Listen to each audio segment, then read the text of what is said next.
I don't remember how it started. Go to that. Our back and forth. It always came back. Dad! You probably don't remember what you told me, That was perfect. but I heard every word.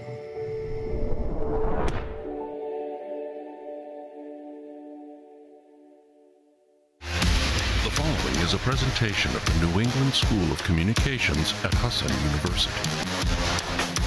I want it now and I ain't never gonna back down. I want it now and I ain't never gonna back down. I want it now and I ain't never gonna back down. I want it now and I ain't never gonna back down. I am no regular citizen. Nope. Do you understand what you witnessing? You cannot tell what the difference is. I want it all and I'm winning it. I do not care about opinions. Time to make a few decisions. Do it so I can take a position. I'ma go get it. I'm punching and kicking. I keep on moving it out for me. Just do it and stop at our talking G. I'm not expressing no modesty. I can't see nobody stopping me.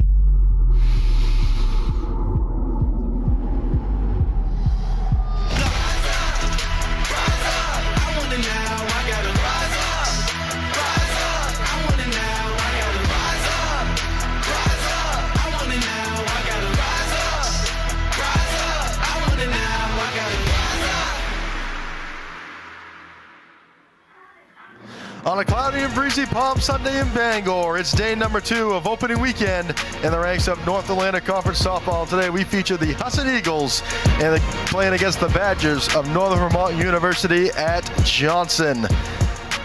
And good Sunday to everybody. Alongside Alex Mooney, I'm Ethan Snow. Sam Tracy down at field level on this Sunday. Moons, yesterday the Eagles playing 2 against the Linden Hornets, getting the sweep 8-0 in both games. Yeah, the Eagles, they just were hitting the ball so well yesterday. Hitting it a lot of times in the left center, right center type areas, forcing Linden to have to make those diving plays, and those 50-50 plays mainly went towards Husson's way. However, on the defensive end, Kenneth Smith, phenomenal. 9 strikeouts in 3 innings pitched for the junior from Old Town, Maine in McKenna Smith.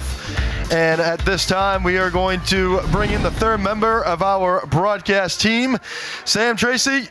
Sam, we had some rain come through the area in game number 2 yesterday. How are the field conditions down there? Well, it's because of that rain that the field is a lot greener here at O'Keefe Field. And it's a little chillier than yesterday. Game time temperature hovering around the mid-40s, and there is some rain in the forecast around 2 to 3 p.m. Hopefully, the game gets through a little quickly, so we won't be needing one of these. All right, Sam, we'll keep the umbrellas handy down there. We'll check in with you a little bit later. Now, Moons, we're going to jump into our 2 stars we're going to be keeping an eye on today. We'll start with the Badgers. Jenna Raposa, first year from Kalali, Hawaii, batting .395 on the year, .645 on base percentage, 4 doubles for 8 RBI, and only 3 strikeouts on the year. She's been hitting very well for the Badgers. Yeah, she's been an integral part of that offensive side for the Johnson Badgers. Another thing, too, you mentioned she's a first year. Something you typically don't see. Has similar numbers almost to Kenzie Dorr hitting-wise in her freshman year season. And we are going to go to the opposite side of the coin, take a look at Madeleine Fowler, senior from East Bear, Vermont, playing longtime shortstop for this Eagle squad. She comes in batting very well, .240 on the season, a double, 3 triples, 5 RBI, and a .300 slugging percentage, add in 10 hits and 12 runs scored. And Fowler has been a very integral part of this Eagles offense. Yeah, Fowler, she's been strong behind the plate, one in the top 3 hitters on her team. Also on the defensive side, she is stout over at that shortstop position we watched yesterday. She had a few line drives put out to her. She's more than capable of getting off her feet and bringing those in nice and tidy. It's Eagles softball. It's Sunday. Eagles looking to make it 5 straight wins with a Game 1 victory. And it's coming to you live in just a few minutes. You're watching Eagles softball on the Husson Eagles Sports Network.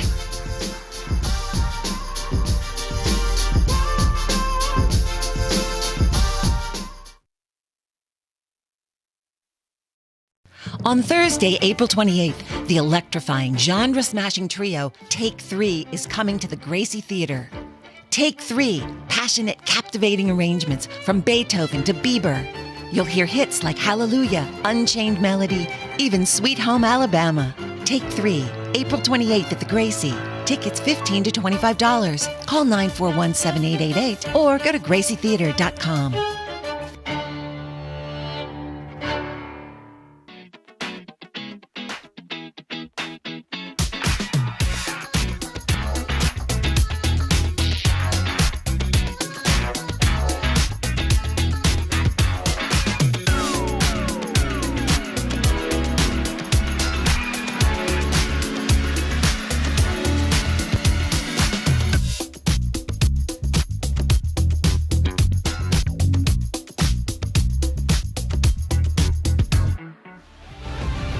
At this time, we're going to send it over to public address announcer Becky Bubar to get us going on this Sunday afternoon. At this time, let's meet the starting lineups. First for the Badgers. Leading off a senior from Swanton, Vermont. In center field, number 3, Savannah Dufresne. Batting second, a first year from Tucson, Arizona. At third base, number 12, Evie Brubaker. Batting third, a first year from Chicago, Illinois. Pitching, number 14, Mariah Muskin. Batting fourth, the first year from Aurora, Colorado. In right field, 00 Aaliyah Jones. Batting fifth, the first year from Plainview, New York. In left field, number 15, Sabrina Colon. Batting sixth, the first year from Kalihi, Hawaii. At first base, number 24, Jenna Raposa. Batting seventh, the first year from Saratoga Springs, New York. At second base, number 28, Allie Hefner. Batting eighth, the first year from Sloatsburg, New York. Catching, number 7, Kylie Olay. Batting ninth, the first year from Saxe, Texas. At shortstop, number 16, Ella Embry. Badgers are coached by Jeff Arnold, assisted by Katie Sisson. And now the starting lineups for your Husson University Eagles. Leading off a senior from Lewiston, Maine, the designated player number 10, Megan Goslin. Batting second, a sophomore from Holden, Maine. At shortstop, number 18, Mackenzie Dorr. Batting third, a senior from Madison, Maine. In center field, number 4, Whitney Bess. Batting fourth, the first year from Kailua, Hawaii. Catching, number 17, Brianne McCabe. Batting fifth, a sophomore from Lyman, Maine. At first base, number 24, Julia Gregoire. Batting sixth, a sophomore from Old Town, Maine. In left field, number 5, Tegan Blackie. Batting seventh, a junior from Gardner, Maine. At third base, number 13, Jillian Bison. Batting eighth, a sophomore from Pembroke, New Hampshire. At second base, number 2, Olivia McCarty. Batting ninth, a sophomore from Greenville, Maine. In right field, number 3, Jess Parmerlow. On the mound for the Eagles, the flex, a junior from Old Town, Maine. Number 14, McKenna Smith. Husson is under the direction of Diane Ramsey, assisted by Dr. Lee Sparonis, Rick Roberts, and Jen Plourde. Fans, at this time, we ask that you please rise, direct your attention to the flag in center field as we honor our country with the playing of our national anthem. All fans in attendance are respectfully requested to remove your caps.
The NCAA North Atlantic Conference and Husson University promote good sportsmanship by the student-athletes. All right, coaches, we are just about set and ready to go from O'Keefe Field on the campus of Husson University. Once again, alongside Alex Mooney, I'm Ethan Snow. Getting ready for 2 games to wrap up the North Atlantic Conference opening weekend for softball. This will be the Eagles and the Badgers for 2 on this afternoon. Game 2 will be just a little bit later on this afternoon. McKenna Smith in the circle, getting the start for game number 1 as she did yesterday, and she pitched lights out. 9 strikeouts in 3 innings pitched. Every single batter she faced, with the exception of a couple of walks, struck him out either looking or swinging. Moons, McKenna Smith, we talked about her a lot yesterday, transfers from St. Anselm in Division II, lit it up at St. Anselm in the past few years. As now we're going to take a look at the Johnson batting lineup. It'll be Savannah Dufresne leading things off for the Badgers, followed by Evie Brubaker, Mariah Muskin, Aaliyah Jones, Sabrina Colon, Jenna Raposa, Ali Hefner, Callie Olay, and Ella Embry will be the batting order for the Badgers on this Sunday afternoon. And they're going to be looking to challenge McKenna Smith, which has been tough to do this season for any team that has had to come up against her. Temperature in Bangor here at game time, 50 degrees with a chilly wind blowing out of the northwest at 15 miles per hour at game time. The breeze expected to be a factor the entire day as Savannah Dufresne gets ready to step in to lead things off. Brianne McCabe doing the catching for McKenna Smith today. Julia Gregoire, Olivia McCarty, Kenzie Dorr, Jill Bisson in the infield. First offering from Smith, in there for strike 1, and we are underway. Tegan Blackie, Whitney Best, Jess Pomerleau in the outfield for the Eagles in game number 1. Smith looks in, has her sign. Here's the 0-1. Swung on and missed for strike number 2 at a pitch low and outside. Smith threw the bait right outside, a little low. Dufresne just is not used to that game. Smith in, has a sign, the 0-2. Swung on and missed, strike number 3, and Smith picks up strikeout number 10 on the weekend, her first of the day. And that's 1 retired in this top of the first. That's Evie Brubaker, third baseman for Johnson today, steps in. Smith has her sign, delivers. That one misses low and inside, ball 1. Smith wanted to see what she'd get from Brubaker, putting it a little inside. Brubaker not falling for it. So Smith will look in. 1-0 on the count, 1 gone. The pitch. That one misses low and inside again. 2-0 count for Brubaker. Johnson played a couple of close games with Umpy up in Orono yesterday, the 2-0. That one outside half, strike 1. Smith battles her way back into the count, 2 balls and a strike. Brubaker, too. She's got a home run on the year. Smith's got to be careful with these heaters. 2-1. That one outside half again, strike 2. And the count is even, 2 balls and 2 strikes. Sun starting to peek out from O'Keefe. It'll be in and out all day long. Here's the 2-2. That one's swung on a miss, strike 3. And it's 2 up and 2 down for the Badgers on back-to-back strikeouts. Mariah Muskin steps to the plate now. She will be in the circle for the Badgers. Muskin, a first year from Chicago, Illinois. 15 of 41, 4 doubles, 9 RBI, 2 walks for a 366 average. As she swings and pops this one up right in front of the netting. That'll be strike number 1. I don't think we've seen a foul like that in a minute. It looked like it was going to make its way toward the parking lot. Broke on the spin. Stayed barely in play. I believe the wind might have kept that one in play as well. Brianne McCabe didn't even try to attempt it. She thought it was headed out of play. It'll be strike 1 on Muskin. The 0-1. Swung on a miss. Strike number 2. And Muskin quickly down in the count, 0-2. Smith waits for her sign from McCabe. Steps back in, has her sign, sets the 0-2. Swing and a miss, strike number 3. And Smith strikes out the side to end the top of the first. No score. We head to the bottom half of 1. Eagles coming up to bat. You're watching Husson Eagles softball on the Husson Eagles Sports Network.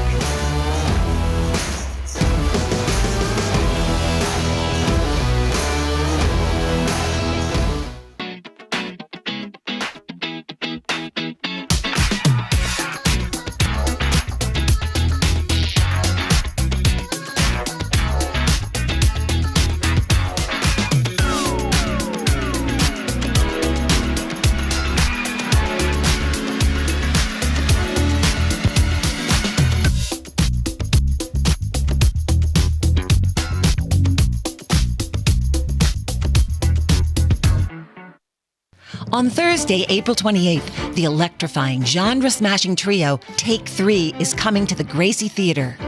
Take 3, passionate, captivating arrangements from Beethoven to Bieber. You'll hear hits like Hallelujah, Unchained Melody, even Sweet Home Alabama. Take 3, April 28th at the Gracie.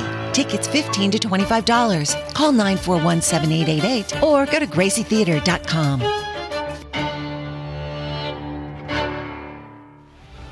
Husson University, preparing students for professional careers in business, criminal justice, health, technology, and communications since 1898.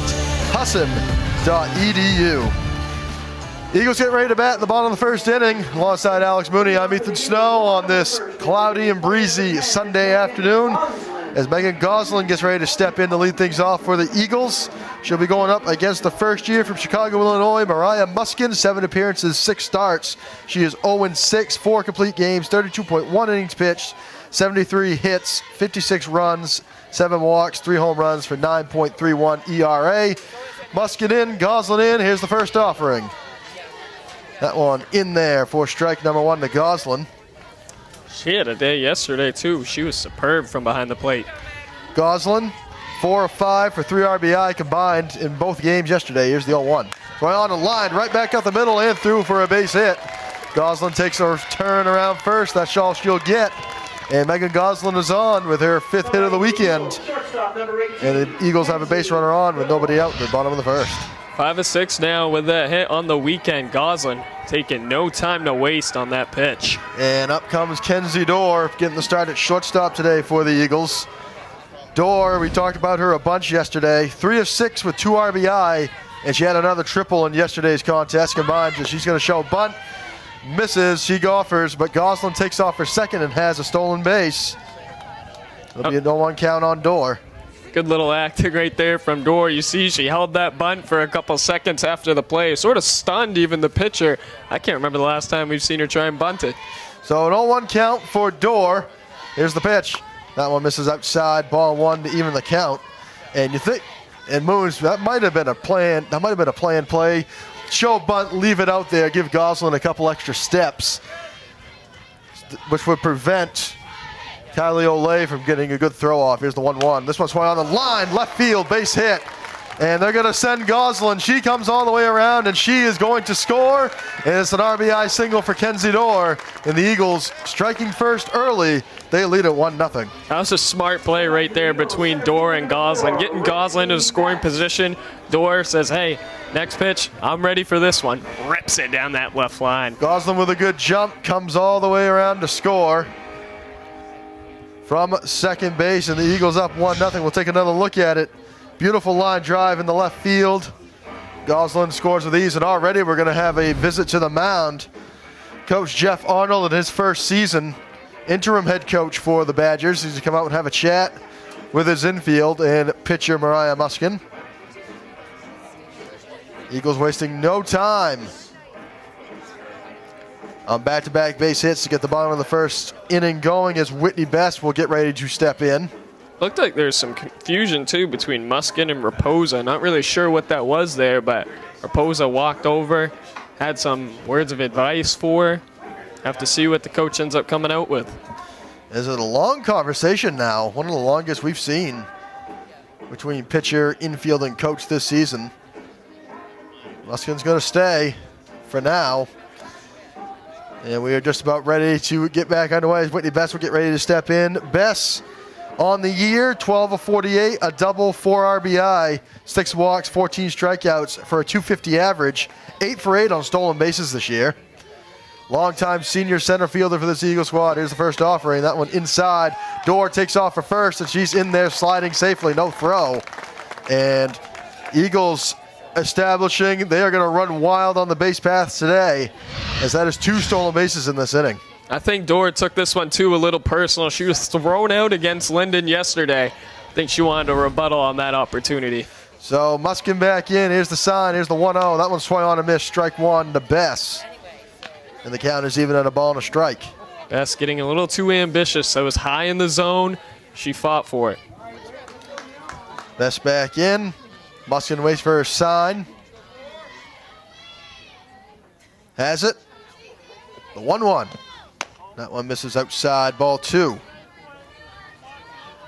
Nobody out, bottom of the first inning. Eagles with back-to-back base hits, both from Megan Goslin and Kenzie Dorr, with Dorr scoring Goslin. Eagles looking for more in this bottom of the first. Here's the 2-1. Swung on and fouled back to the screen. And the count is even at 2 balls and 2 strikes. Muskin throwing a lot of high zone fastballs. You watch Bess having a hard time being able to get the center of the bat on that. So Best back in, 2 balls, 2 strikes on the count. Nobody out. Kenzie Dorr leading off second. This bottom of the first inning, game number 1 of 2. Muskin has a sign, sets, delivers. Swung on, and this one's fouled back to the screen. Man, that one just practically kissed the bat. I don't think you could have a little tap like that. Best just getting the end of the bat on it to keep her at bat alive. 2 balls and 2 strikes. Brianne McCabe on deck, waiting to come to the plate. Here's the 2-2. Swung on, and this one's popped foul right side and out of play. That's showing a lot of fight in this outing right here. Yes. Batting in the 3 spot for the Eagles today. Brianne McCabe, Julia Gregoire on deck, and then Gregoire on double deck. Looking to make their claim for a base hit in this bottom of the first. Here's the 2-2. Swung on, and this one's fouled left side. Whitney Best putting up quite the battle against Muskin. Yeah, it's a battle right here. That one too, Muskin threw an inside pitch, a little inside the zone. Best took the bait, but she's still fighting. So Best back in, looking to try to win the battle against Muskin. Muskin looking for the first out of the inning. Here's the pitch. Swung on, and this one's lined right field and down for a base hit. Dorr is heading on home. There is no throw, and it's a 2-0 lead for the Eagles as Whitney Bess has herself an RBI single. And we talked about that in the highlights in the pregame, talking about how Husson was doing such a great job hitting the ball. However, they put it into those shallow left, shallow right field pockets where it's real difficult to be able to make a play. Bess wins the battle of that one. Dorr scores all the way from second, and that brings up Brianne McCabe getting the start at catcher today. Didn't see her yesterday. Here's the first offering from Muskin. That one misses outside, ball 1. Whitney Bess holds up at first. Brianne McCabe this year at the plate. 8 of 37, a double, 5 RBI, 2 walks, 4 strikeouts for a .216 average. First year, all the way from Hawaii. She takes strike 1 on the outside half.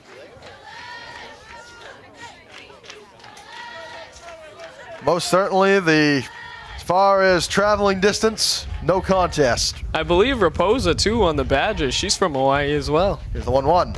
That one misses high and away, ball 2. McCabe looking to keep the big inning going. Eagles have plated 2 on 3 consecutive base hits from the top 3 hitters. Muskin in, here's the 2-1. That one swung on, and this one's lifted to right field. Ranging under it is Jones. She can't make the grab. Bess is going to take off for second, and there is no throw into second, and McCabe is on. Man, the 2 seconds of sunlight that popped out, that did not do Jones any favors. You could tell she was trying to kind of get underneath the ball. Not enough time for her to be able to make a play. So that is going to send Julia Gregoire to the plate, playing first base. Batting 5th in this Eagles lineup.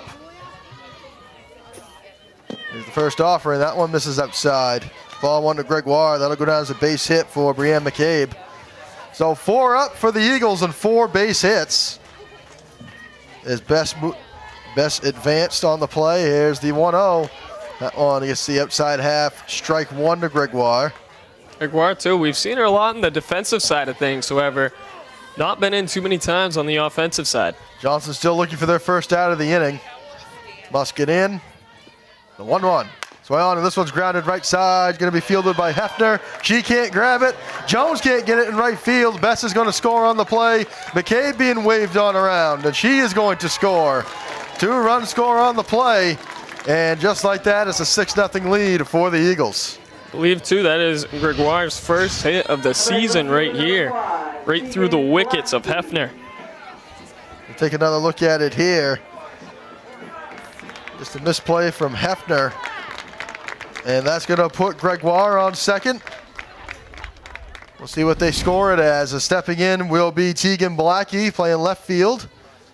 Game number 1. She swings and lines this one right into the glove of Embry. Throw over to second. Not in time. Gregoire back safely. And a much needed first out for the Badgers, as that's one retired in this bottom of the first. Yeah, that was quick thinking right there, too, from Embry. That ball hit right into the hands of her. She had to make a little bit of a play, but more so being able to react in time. So 4-0 lead for the Eagles, as Jill Bisson will step in for the first time today. She takes ball number 1. Bisson getting the start at third base for game number 1. Batting $143. Muskin in, has her sign, sets the 1-0. Swing on and grounded right side. Going to be fielded by Hefner. She throws on to first and just gets it in time. And Bisson is retired, and that's 2 away in this bottom of the first. Good play right there from Hefner. Threw it a little high. However, Raposa was able to stretch in time. Gregoire advances to third base on the play, as that's going to bring up Olivia McCarty starting at second base today. Muskin in. First offering. That one in there, strike number 1. Olivia McCarty on the year, 2 of 18, an RBI, 3 walks, 7 strikeouts for a $111 average from Pembroke, New Hampshire. Looking to keep the inning alive. Eagles already with a 4-0 lead. The 0-1. Swing on, and this one's grounded right side and through for a base hit. It scores Gregoire.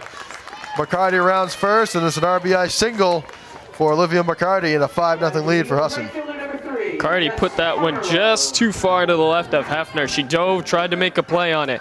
Wasn't able to stretch all the way out for it. That brings up Jess Pomerlow. Playing right field today in game number 1. 2 gone, 1 on base for Husson. Here's the pitch. This one's grounded. Soft grounder right into Muskin. She has it up, throws to first in time. And the side is retired. Husson plates 5 in this bottom of the first inning. They take it into the top of the second. Badgers coming up. You're watching Husson Eagles softball on the Husson Eagles Sports Network. There was an old woman who lived in a shoe. She had so many children, she didn't know what to do.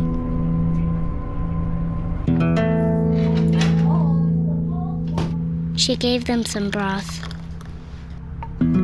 without any bread and kissed them all soundly. Lights out. Good night. And put them to bed. Hunger is a story we can end. End it at feedingamerica.org. We're really excited for our new School of Technology and Innovation to prepare students for the jobs that don't yet exist. There's a degree in integrated technology and an extended reality.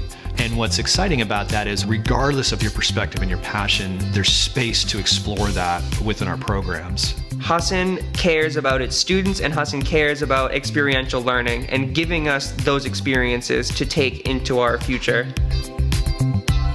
Sure, okay. Back here from O'Keefe Field on the campus of Husson University. The Eagles with a 5-0 lead. They batted 1 through 9 last inning, as the Badgers will come up and look to respond. Alongside Alex Mooney, I'm Ethan Snow. Sam Tracy down at field level on this Sunday afternoon. Getting ready to step in for the Badgers. It'll be Sabrina Cologne batting 5th. Playing left field as she swings and misses at the first offering from McKenna Smith, who struck out the side in the top of the first. Cologne on the year, 2 of 29, a double, an RBI. And she swings and misses at the second offering from Smith, and she's quickly down 0-2. Oh, excuse me, that one missed outside, ball 1.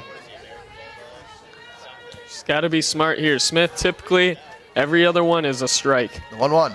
Swing on and missed for strike number 2.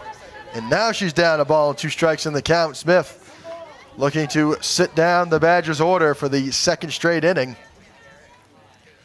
She had 9 strikeouts and 3 innings of work yesterday. Here's the 1-2. Swing on and missed, strike 3 to Cologne. And she sat down on strike, so that's 1 away in this top of the second. Smith's fastball, absolutely lethal. As that will bring up,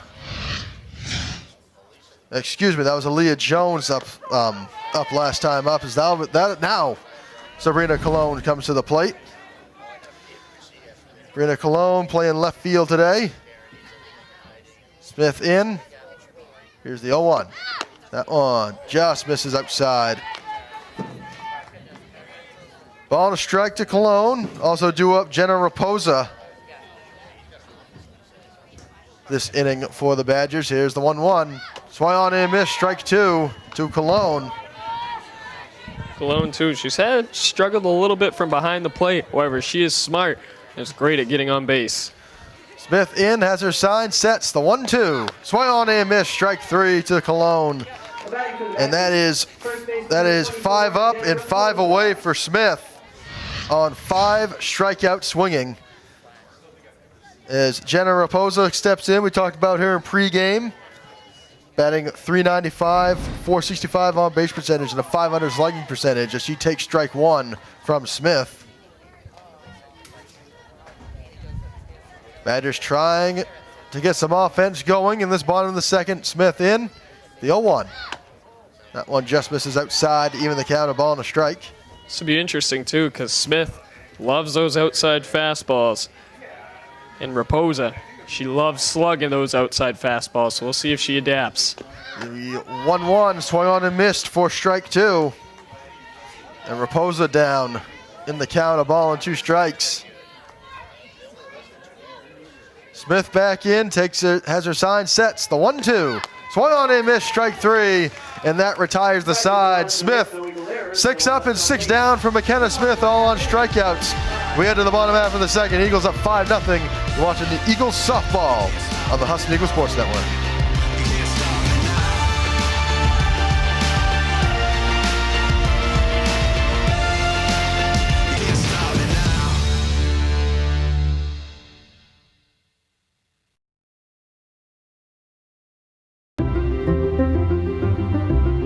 Tech careers start here. Extended reality, integrated technology, computer information systems, software development, web design and development. Learn to create innovative solutions with cutting-edge technology at Husson University. STEM is precise, no margin for error. Dare to forget that. Dare to have fun with it. Get weird with it. Dare to send those old STEM theories flying past the neighbor's house into outer space. Dare to program something internet-breaking, record-breaking. Dare to blow their minds. Dare to learn the difference between sedimentary and metamorphic rock. Go find those rocks. Dare to keep daring. Dare to STEM. Check out She Can STEM to get started. Ready for action? Husson University competes in NCAA Division III and has won more than 150 conference championships so far. Husson.edu. Back here from O'Keefe Field on the campus of Husson University with the Eagles getting ready to bat once again in this bottom of the second inning. They sent all 9 batters to the plate last inning. It all started once again. Megan Goslin singled and eventually scored her last time up back in the first. Here's the first offering from Megan Muskin. That one in there, strike 1. Goslin, Dorr, Whitney Bass all due up this inning, as was the last inning. Muskin has her sign. 0-1. Swung on and missed, strike 2 to Megan Goslin, designated player today for the Eagles in game 1. Muskin, I think, fooled Goslin on that one. Looked like it was going to hit dead center. Dropped right before it hit the plate. Muskin in, sign, sets the 0-2. Swung on and missed, strike 3 to Megan Goslin. And that's 1 retired in this top bottom of the second inning. As Kenzie Dorr comes to the plate for the second time today. RBI single last time up, which scored Megan Goslin. Look to keep things rolling. Eagles with a 5-0 lead on 5 hits. Muskin in. First offering to Dorr. That one misses high and away, ball 1. Kenzie Dorr yesterday, 3 for 6, 2 RBI and another triple. Helping to spark the Eagles offense to a sweep. Here's the 1-0. Swung on and fouled back to the screen, and the count is even. Yeah, that was Kenzie Dorr loves those outside pitches, just a little too low for her liking. Door batting .397 coming into today's contest. Local from Holden, Maine, attended Brewer High School. Was part of a very successful Brewer program for many years. Here's the 1-1. Swung on, and this one's lifted to center field. Under it is Dufresne, and she makes the grab in center field, and that's 2 away in this bottom of the second. Man, that was a moonshot right there from Door. You can just see, instantly hear the power right off the bat. Allows Dufresne take her time, be able to get comfortable underneath it. Good track down from Dufresne, too, having to catch that in the wind blowing in her face as Whitney Best steps in for the second time today. She had an RBI single her last time up. She takes strike 1 from Muskin. So in a complete opposite, Eagles batted around the order in the first, and so far it's been 2 up and 2 down. 2 away in this bottom of the second. Here's the 0-1 to Best. Swung on and missed. Strike 2. It's like Muskin, too, starting to kind of get into a groove a little bit. Maybe he's a little anxious. You could tell from her windup. She was a little rushing. So Best back in. Down to the count. No balls, 2 strikes. Muskin waits for her sign. Has it. Sets. The 0-2. Swung on, and this one's lifted pretty well out to left field, and it tails foul down the left field line. It didn't miss by much. And a long foul ball for Best. She stays alive. Count still 0-2. That one, too, almost all the way out to the warning track. She's able to keep that in fair play. Never know. So Best will step back in. No balls, 2 strikes, 2 down. Nobody on base for Husson with a 5-0 lead. Here's the pitch. This one lined right back at Muskin. She can't make the grab. Gathering it up is Brubaker, and there is no throw to first as Muskin nearly had the snag on the line drive right to her. Take another look. That'll go down as an infield hit for Whitney Best. So she's 2 for 2 today as Bria McCabe comes to the plate for the second time today. She singled and eventually scored back in the first inning. Looking at that replay, too, looked like Muskin over-anticipated. Whitney Best immediately takes off, and she's got a stolen base. As unable to track that one down was Olay. So Best with another stolen base. It must be a 1-0 count for Brianne McCabe. Tricky one right there. Olay looking for the ball. Didn't expect it to roll underneath the ump. Muskin in, has her sign. The 1-0. Swung on, and this one's lined right into the glove of Brubaker. And a great snag retires the side. Husson leaves one stranded. They have a 5-0 lead. We enter the top half of the third. You're watching Husson Eagles softball on the Husson Eagles Sports Network.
Here you go.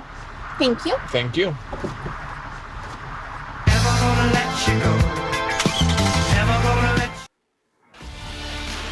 And we can't say enough about McKenna Smith, Moons, as she has just been lights out both yesterday and today. So far, she's seen 6 batters today. All 6 have been strikeout swinging. She had 9 yesterday and has continued to add to her total today. She gets ready for work. Top of the third inning from O'Keefe Field. Alongside Alex Mooney, I'm Ethan Snow. Sam Tracy down at field level on this Sunday afternoon. As McKenna Smith gets ready for her 3rd inning of work, it'll be Allie Hefner, Kylie Olay, and Ella Embry all due up in the bottom third of this Johnson lineup. One thing, too, is Smith. She's so good at dancing around inside the strike zone. Here's the first offering. Hefner shows bunt, pulls back, but it'll be strike 1 called on the outside half. Hefner playing second base today. First year, 5 of 27, an RBI, 5 strikeouts for a .185 average. Does have a .333 on base percentage. Here's the 0-1. Swing on and miss, strike 2. It's a good look right there from Hefner. Just put a little tail on it at the end. Ended up moving out of the place Hefner thought. So Hefner back in. Here's the 0-2. Swing on and miss, strike 3. And a 3-pitch out from Smith to Hefner, and that's 1 away in this top of the third. Make that 7 batters faced and 7 strikeouts for McKenna Smith. As now stepping in will be Kylie Olay. Olay stepping in, first year from Slutsburg, New York. First offering swung on and missed for strike 1. Olay doing the catching today. 8 of 26, 5 RBI, 4 walks, 9 strikeouts for a .308 average. 400 on base percentage. She swings and misses at strike 2. Smith making it difficult on Olay. That first pitch, she put it low and away. That second one was close and high up. Difficult to adjust. Smith in, here's the 0-2, swung on and fouled back to the screen. And that might be some of the first contact we've seen these Johnson batters make today. There's not been much for these Johnson batters. Ella Embry also due up in the 9 spot. Here's the 0-2, swung on and fouled back to the screen again. And Olay putting up a decent battle against McKenna Smith. Send it down to Sam Tracy.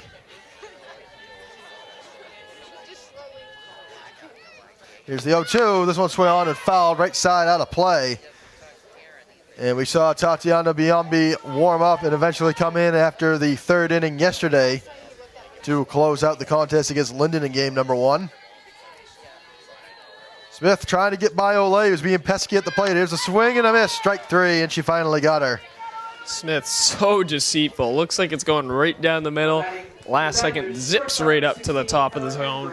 As Ella Embry will come to the plate now in the 9 spot. 2 out, nobody on base for Johnson in this top of the 3rd inning. Here's the first offering. She shows bunt, tries to get it down. She misses, strike 1, swinging. Embry too. I think she thought she was going to make contact on that. Pretty determined, was all ready to get on the run. So back in is Embry. Smith has her sign, sets, delivers. Shows bunt again, and this time she misses once again. And quickly down 0-2 is Embry trying to get a bunt down. A lot of these Johnson batters are swinging low on McKenna Smith's pitches. No balls, 2 strikes, 2 out, top of the 3rd. Here's the 0-2. Swung on and missed for strike number 3, and Smith retires her 9th straight. We head to the bottom half of the 3rd. Eagles with a 5-0 lead. You're watching Husson Eagles softball on the Husson Eagles Sports Network.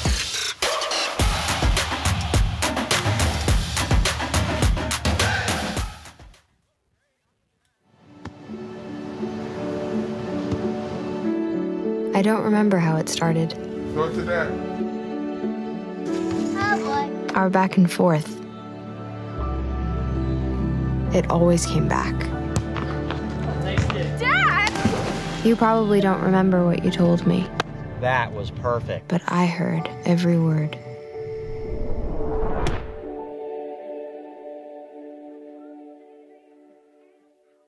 Choosing a school is really difficult, but I have never felt like I should have gone somewhere else. The thing I like about the school, the class sizes are smaller.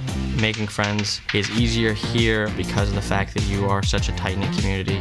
I was shooting around a basketball. That's how I met my first friend. You meet a lot of new people from different areas of the world. I feel like I've grown so much here. And there's so many amazing people that work here to learn from. I definitely made the right decision coming to Husson. Back here from O'Keefe Field on the campus of Husson University. Eagles getting ready to bat in the bottom half of the 3rd inning with a 5-0 lead against the Badgers of Northern Vermont University at Johnson. Eagles have gotten 5 runs on 6 hits so far today as Julia Gregoire gets ready to step in to get things going alongside Alex Mooney. I'm Ethan Snow. Sam Tracy down at field level today. Ryan Muskin getting ready for her 3rd inning of work. It'll be Gregoire, Blackie, and Bisson due up as Gregoire takes ball 1 outside. reached on an error her last time up. Reached first on an E4, advanced to second on an E9 on the same play. Here's the 1-0. That one in there for strike one to Gregoire to even the count, a ball and a strike. Last up at bat, too, you were mentioning it, a little different. Went through 2 wickets in 1 hit. So Muskin waits for her sign. Here's the 1-1. Swung on and missed for strike 2 to Gregoire. Muskin's really starting to find herself in a groove these past 2 innings. Sun's starting to poke out. Most potent we've seen it so far today. Still a wicked breeze out there from O'Keefe Field. Here's the 1-2, swing on, and this one's fouled right off of Gregoire in the batter's box. I think they'll give Gregoire a time to recollect. Looks like that foul ball hit the boot. That one would have fouled it right off her leg, and then it came back and got her in the forearm by the looks of it. But she'll stay in. Ball and 2 strikes on the count. Nobody out, nobody on. The 1-2. That one misses inside and nearly got Gregoire. And the count is even at 2 balls and 2 strikes.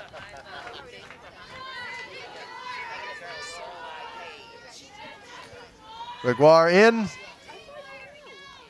The 2-2. Swung on, and this one's grounded left side. It's going to be fielded by Embry. Throw on to first. It gets away from Raposa. Coming all the way to second base is Gregoire, and it's going to be a 2-base error. And the Eagles have a base runner on, nobody out in the bottom of the 3rd. Gregoire, way to stick with the play right there, right off the contact.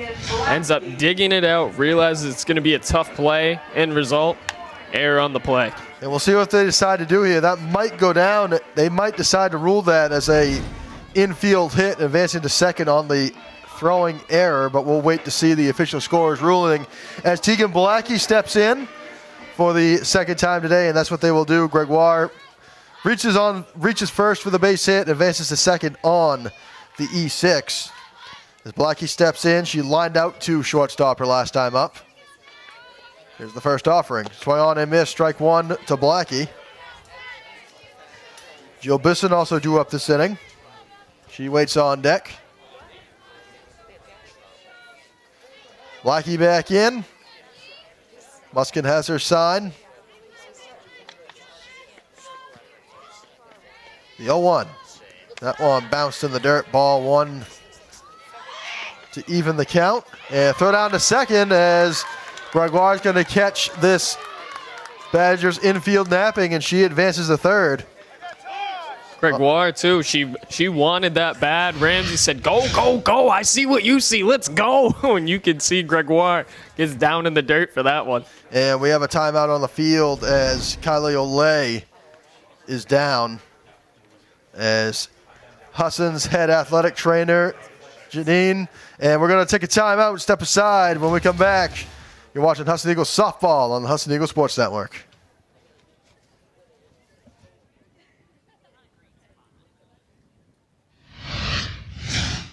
Jordan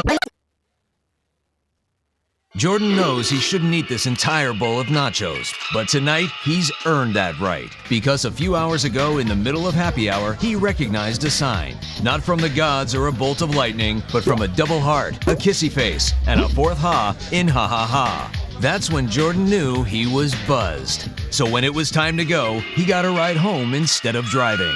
Be a legend like Jordan. Recognize your buzzed warning signs and get a ride home. Buzz driving is drunk driving. On Thursday, April 28th, the electrifying genre-smashing trio Take 3 is coming to the Gracie Theater. Take 3, passionate, captivating arrangements from Beethoven to Bieber. You'll hear hits like Hallelujah, Unchained Melody, even Sweet Home Alabama. Take 3, April 28th at the Gracie. Tickets $15 to $25. Call 941-7888 or go to gracietheater.com.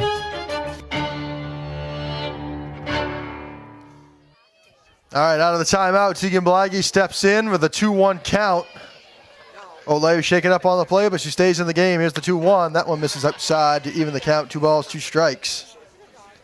Going back to that last play, Julia Gregoire catching the Johnson infield napping, advances.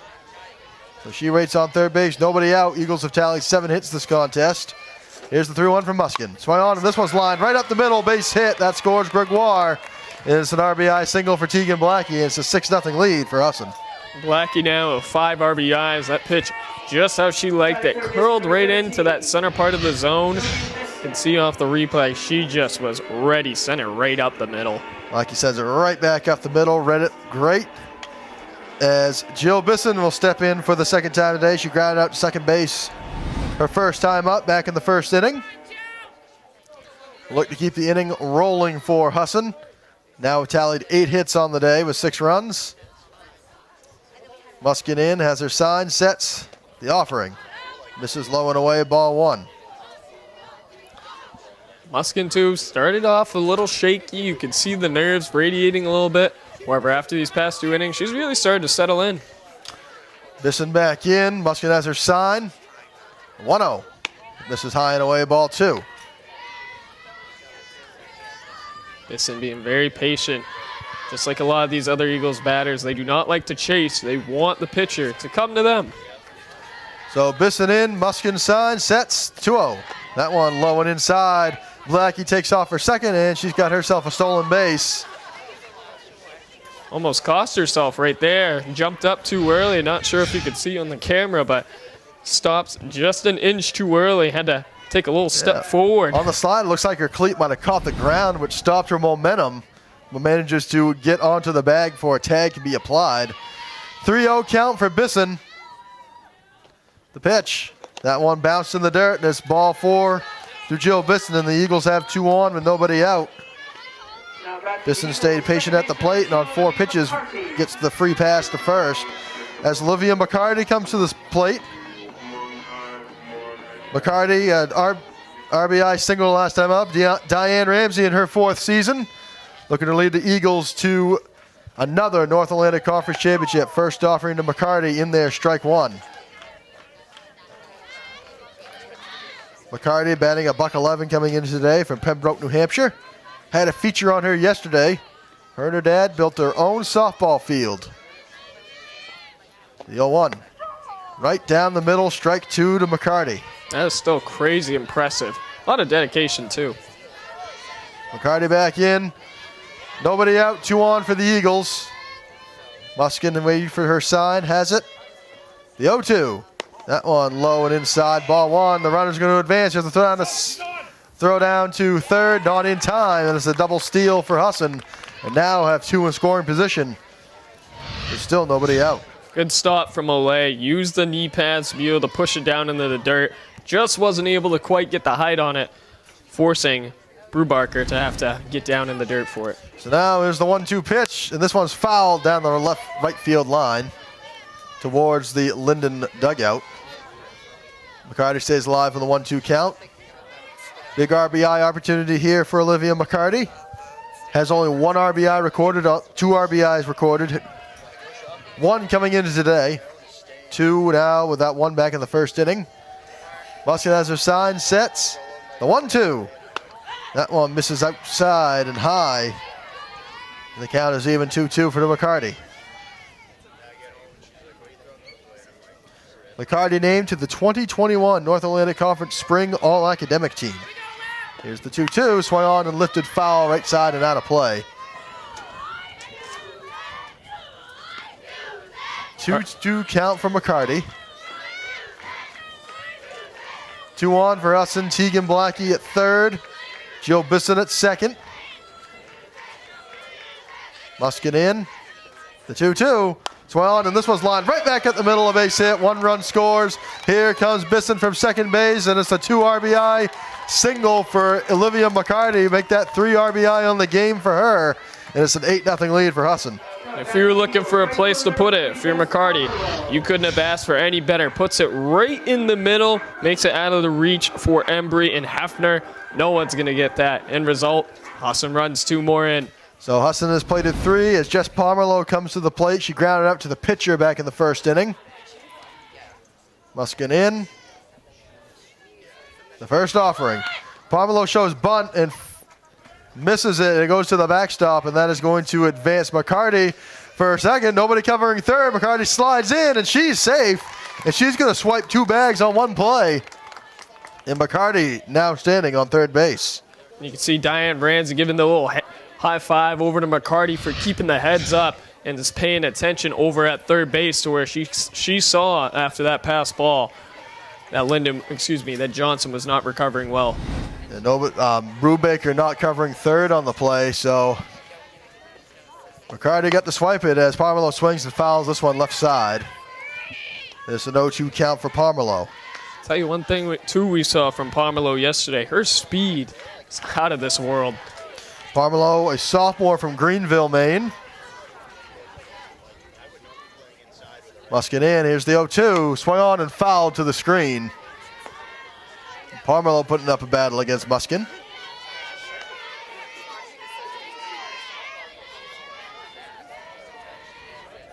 Nobody out in this bottom half of the third inning. Eagles have plated 3 so far, looking for more. Muskin has her sign.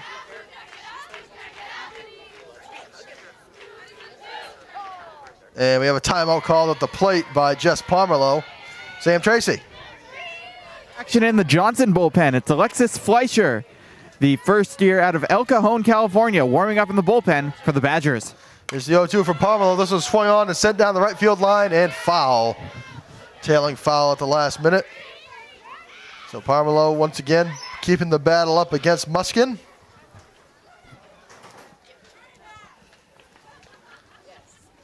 Still nobody out in this bottom half of the third. Husson has plated 3. Looking for more. McCarty on second. On third. Here's the 0-2. Misses high, ball 1. Pomerleau, good patience right there and good awareness, realizing, hey, I'm down in the count, but if it's high, you don't fall. So ball and 2 strikes for Pomerleau. Olivia McCarty on third. Nobody out in this bottom of the third inning. The 1-2. Swung on and missed. And they got to throw down to first, and they're not even going to try it as Pomerleau will reach on the drop third strike. Still nobody out in the inning.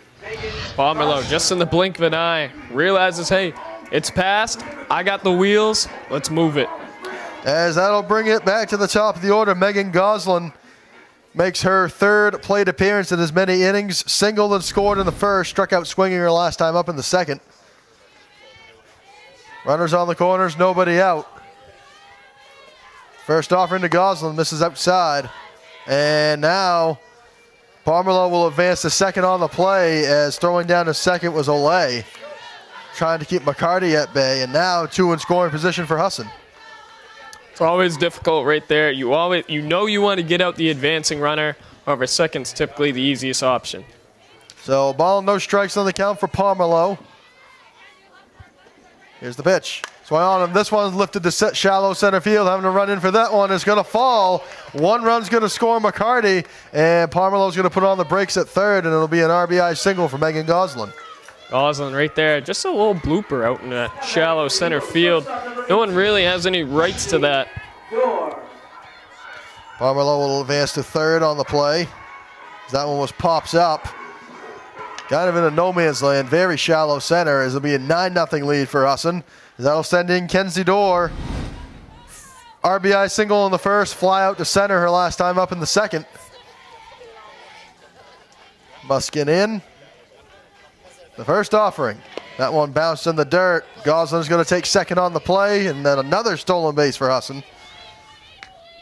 Goslin's second stolen base of the day. The ball, no strikes on the count for Dorr. So Dorr in. Muskin has her sign, sets the 1-0. Swing on, and this one's lined down the left field line and just goes foul at the very last minute. That easily could have been a 2-run double for Kenzie Dorr, but instead it'll be a 1-1 count. Man, she already had one of those dingers earlier today. Kept it right on the line. Looked like she was going to do it again, but just tail out. So Dorr will get ready to step back in. Still no outs in this bottom of the third. Whitney Best, Brianne McCabe. The only other 2 Eagles batters have not appeared in this inning. Here's the pitch. Swung on and missed. Just got a bat on it was Dorr, so it'll be a foul ball right in front of the plate. Either way, it'll be a ball and 2 strikes on the count for Dorr. Looking for her second hit of the day. The 1-1. 1-2. This one's swung on and fouled back again. Still a ball and 2 strikes on the count for Dorr. Dorr liked that one too. Looks like taking her time, getting back into the motion. Eagles have slugged 10 hits today. 9 runs out of those 10 hits. Here's the 1-2. Misses high, strip ball number 2 to Dorr. And the count is even, 2 balls, 2 strikes.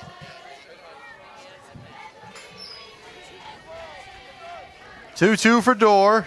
2 on, nobody out for Husson. Bottom of the third. Eagles looking for more. Here's the 2-2. Swing on, and this one's grounded left side. It's going to be fielded by Embry. Throw on to first. Not in time. Dorr beats it out. And on top of that, it brings home a run. And it's a 10-0 lead for Husson. Dorr never gives up. May not be the fastest person on the field. However, she does have some speed. And she shows right there. She gets right up on the horse. Beats out the play. As we're going to have a change, as it'll be Katie Raymond's going to come in to pinch hit for Whitney Bass. Katie Raymond, junior from Rochester, New Hampshire. 10 of 44, a home run, 3 RBI, 7 walks, 12 strikeouts for a .227 average, .330 on-base percentage, and a .295 slugging percentage this season. And Raymond will step in. Look to keep things rolling. She replaces Whitney Bass, who had gone 2 for 2 today.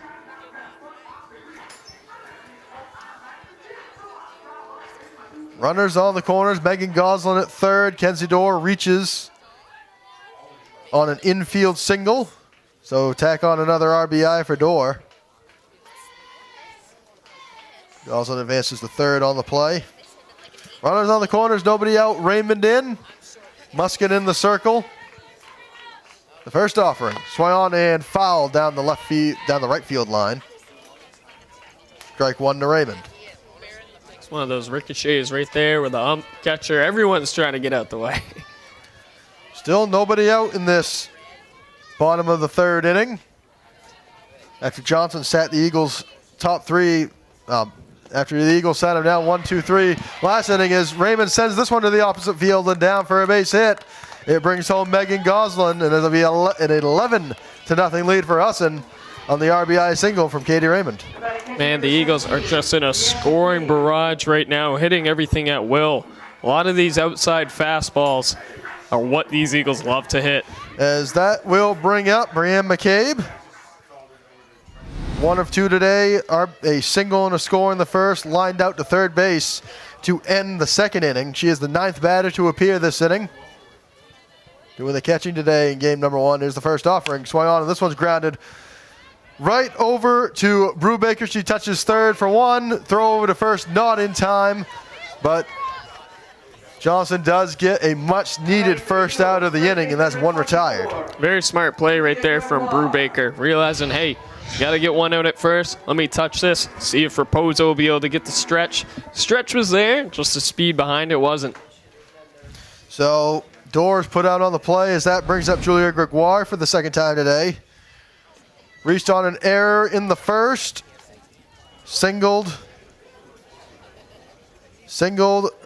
earlier on this inning. She led this inning off with a single, and she eventually scored on the play. Here's the pitch.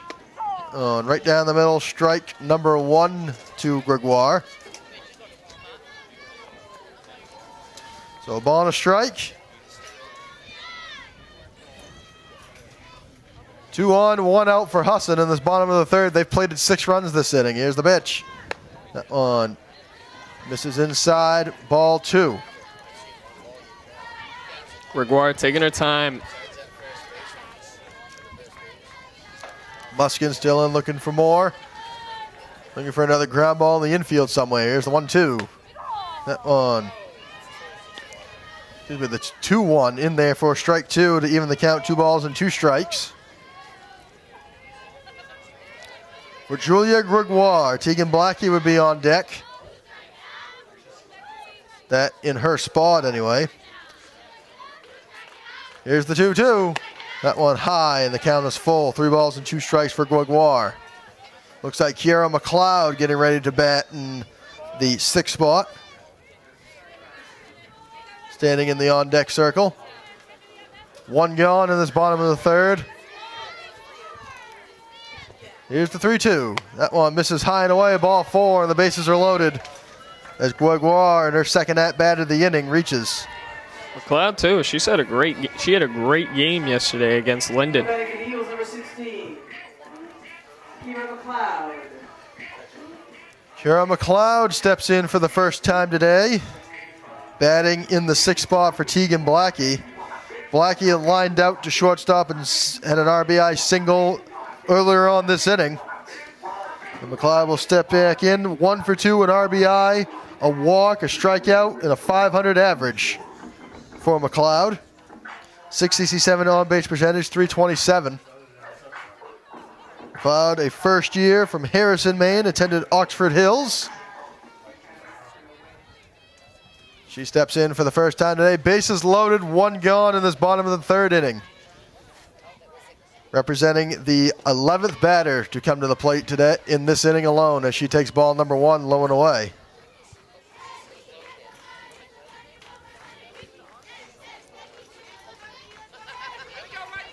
McLeod in. Muskin waits for her sign. The pitch. Swing on, and this one's grounded left side and right through the legs of Embry. 1 run is in, 2 runs are going to score, and this one ends up all the way at the warning track. 2 runs are in, and it brings home a third, and McLeod stands on the third, and it'll be 3 runs scoring, as that'll most likely be a couple of 1 error, if not maybe 2 on the play. Looked like on that one too, Embry got a little nervous, thought she was going to get hit by the base runner, put her glove down too late, makes its way all the way out in the left field.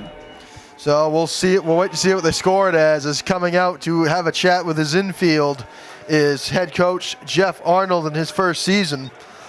This is an interim coach. As we wait and see what the scoring is. And it will go down as an E6 on the play. So McLeod ends up all the way at third on the play, and scoring on the play is Katie Raymond. Triple. Brianne McCabe scores, along with Julia Gregoire. All score on the play. On the 3-base error as Jill Bisson gets ready to step in. She tripled her RBIs just in 1 hit right there. Went from 1 on the season, now finds herself at 4.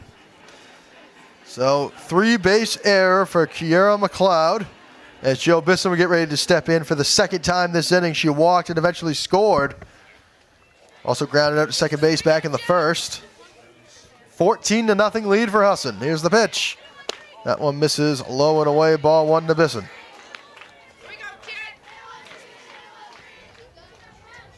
One gone in this bottom of the third inning. All Husson. Bisson back in. Muskin waits for her sign. Sets. The 1-0. Swing on, and this one a soft grounder. Left side is going to be fielded by Embry. A little bit of contact though to first. And it is in time, but Raposa was pulled off the bag. So make that another error. I believe that'll go down as another E6. But Bisson reaches for the second time this inning. And the inning continues. And Raposa, she's been great on the stretch, just not been getting too much help. They've been putting it just out of her range, which forces that bag foot to have to come off. So Olivia McCarty will come to the plate for the third time today. 2 singles on the day, had an RBI single her last time up and eventually scored earlier this inning as first pitch to her in there for strike number 1. Good pitch right there from Muskin. The 13th batter this inning for Husson. Muskin in. The pitch.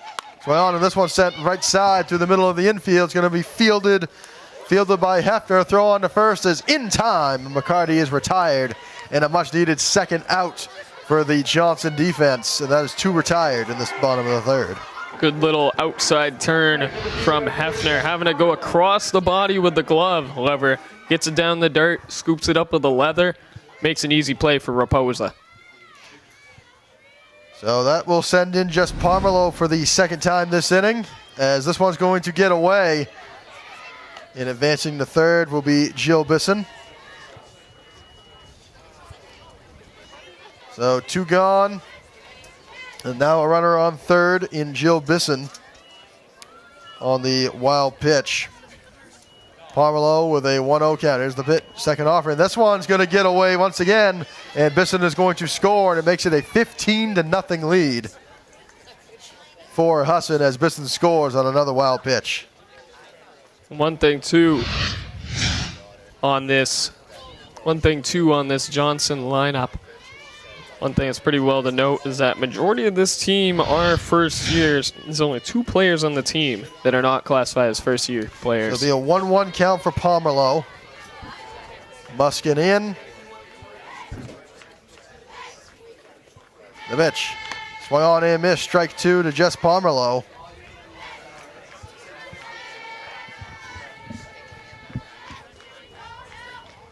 Pomerleau back in. 16-0 lead for Husson in this bottom half of the third. The pitch. Swung on and missed. Strike 3, and the side is retired for Johnson. All Eagles in the third. They have a 17-0 lead. Excuse me, a 16-0 lead. We head to the top half of the fourth. You're watching Husson Eagles softball on the Husson Eagles Sports Network.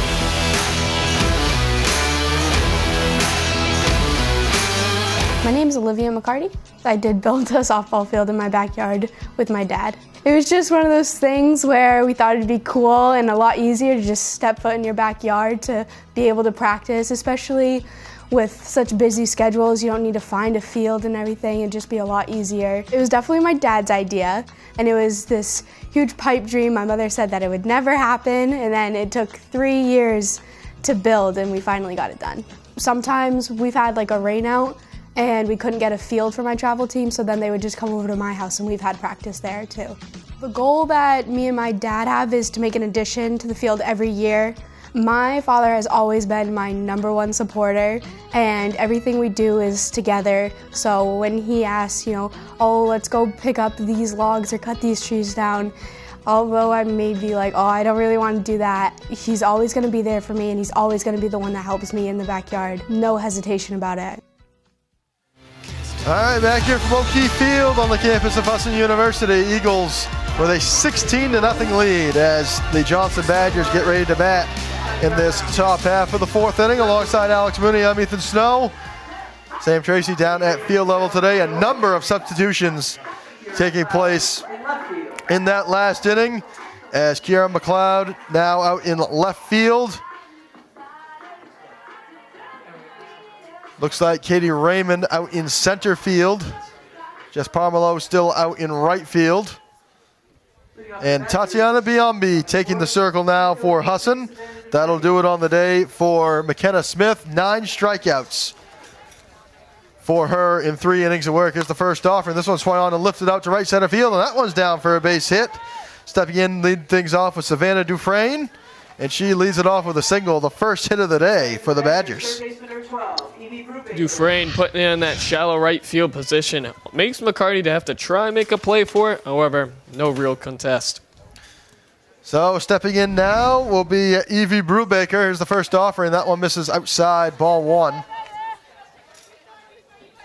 Brubaker struck out swinging back in the first, their only other at-bat. Johnson now with their first base runner of the day. Here's the 1-0. That one in there, strike number 1 on the outside half, and the count is even, a ball and a strike. Biombi came in game number 1 in relief yesterday for McKenna Smith. The 1-1, that one misses outside. 2-1 count for Brubaker. Brubaker being smart, taking her time with it, not letting anything crazy get to her. 2 balls, 1 strike on the count, nobody out, 1 on for the Badgers. The 2-1. That one misses inside. Here's the throw down to first. And Dufresne back in plenty of time as McCabe throws down to Gregoire. It'll be a hitter's count for Brubaker, 3-1. McCabe and Gregoire have a pretty good connection. They're always ready for that quick. The 3-1 is swung on and fouled right side out of play. It'll be a full count for Brubaker. It'll be Brubaker, Mariah Muskin also due up this inning. Leah Jones will be up if the inning were to get that far. Brubaker back in. Biombi has her sign, sets the 3-2. Swing on, and this one's grounded right side into the glove of Gregoire. Throw over to second for one, and they will know that will be all they get, but they do get the lead runner on the play as Gregoire throws over to Kenzie Dorr at second. That's one retired in this top of the fourth. Great communication between Gregoire, McCarty, and Dorr. Almost able to pull off a double play. However, Dorr saw, realizing wasn't going to be able to stripe it out to first. Ryan Muskin steps in for the second time today. Struck out swinging her last time up. She takes ball one inside from Biombi.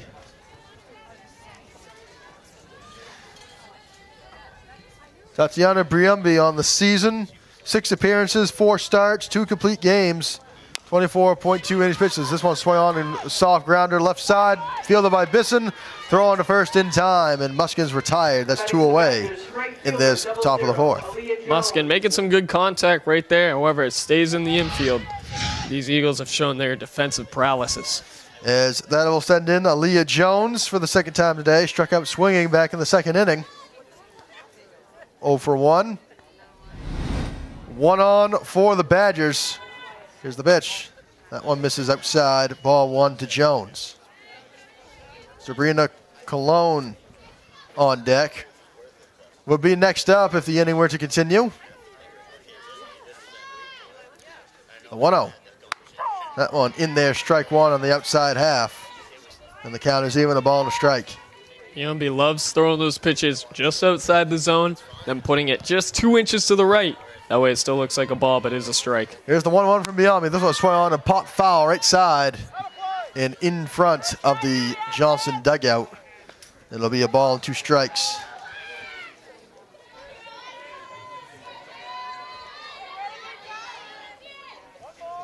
Jones back in, a ball and 2 strikes on the count.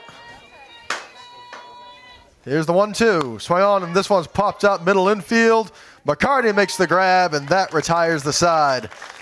Johnson leaves the base runner stranded. We head to the bottom half of the fourth. Eagles with a 16-0 lead. You're watching Eagles softball on the Husson Eagles Sports Network.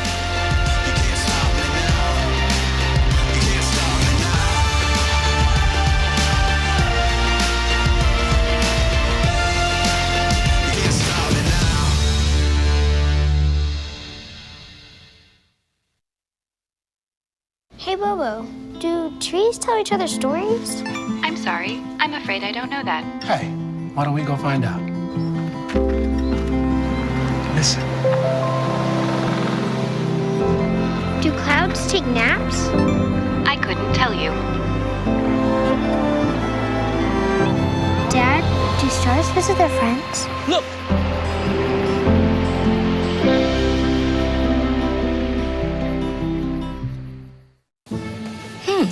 Maybe you can make retirement happen. After all, you made her college years happen. Opening that education savings account when she was little. Spearheading a campus tour. And another, and another, and another, and another. Bam! Deciphering financial aid. She was like, what? Well, now she's like, you aced planning for college. Now get the tips you need to get on track at aceyourretirement.org. Husson University, preparing students for professional careers in business, criminal justice, health, technology, and communications since 1898. Husson.edu. Back here from O'Keefe Field on the campus of Husson University, Eagles with a 16-0 lead after a phenomenal bottom of the third inning, which saw 14 batters come to the plate. As Megan Goslin steps in for the 4th time today, as she swings and grounds this one left side right into the glove. Right into the glove of Evie Brubaker. She throws on the first in time, and that's 1 retired in this bottom of the 4th inning. Man, that was snapped over to Brubaker in a blink of an eye. Great reaction time. Also being able to put it in place for opposed to make a play. Kenzie Dorr to the plate now. 2 for 3 with 2 RBI today on 2 singles. She scored back in the first. Muskin has her sign, sets and delivers. This one swung on and grounded foul left side. Be an 0-1 count for Dorr. Katie Raymond due up, batting in the 3 spot. She came in last inning for Whitney Bess. Bess had gone 2 for 2 with an RBI. Raymond singled and brought in an RBI last inning. Here's the 0-1. That one misses outside. Ball and a strike to Dorr. Muskin having a hard time corralling it inside the zone. So Dorr back in. Muskin waits for her sign. The 1-1. So on line, left field base hit for Dorr. She takes a turn around first base. That's all she'll get. And Kenzie Dorr records her 3rd base hit of the day with a 1-out single. Man, Dorr doesn't have a .655 slugging percentage for a reason. When you hear make contact with the bat, sounds like it's about to snap in half the time. So that sends in Katie Raymond, who had an RBI single last time up in the 3rd inning. Playing in center field for Whitney Bess. 1 on, 1 out for Husson, bottom of the 4th. The pitch. That one over the head of Raymond. She had to duck out of the way for that one. It'll be a 1-0 count. Raymond literally with a heads-up play right there. So Muskin waits for her sign.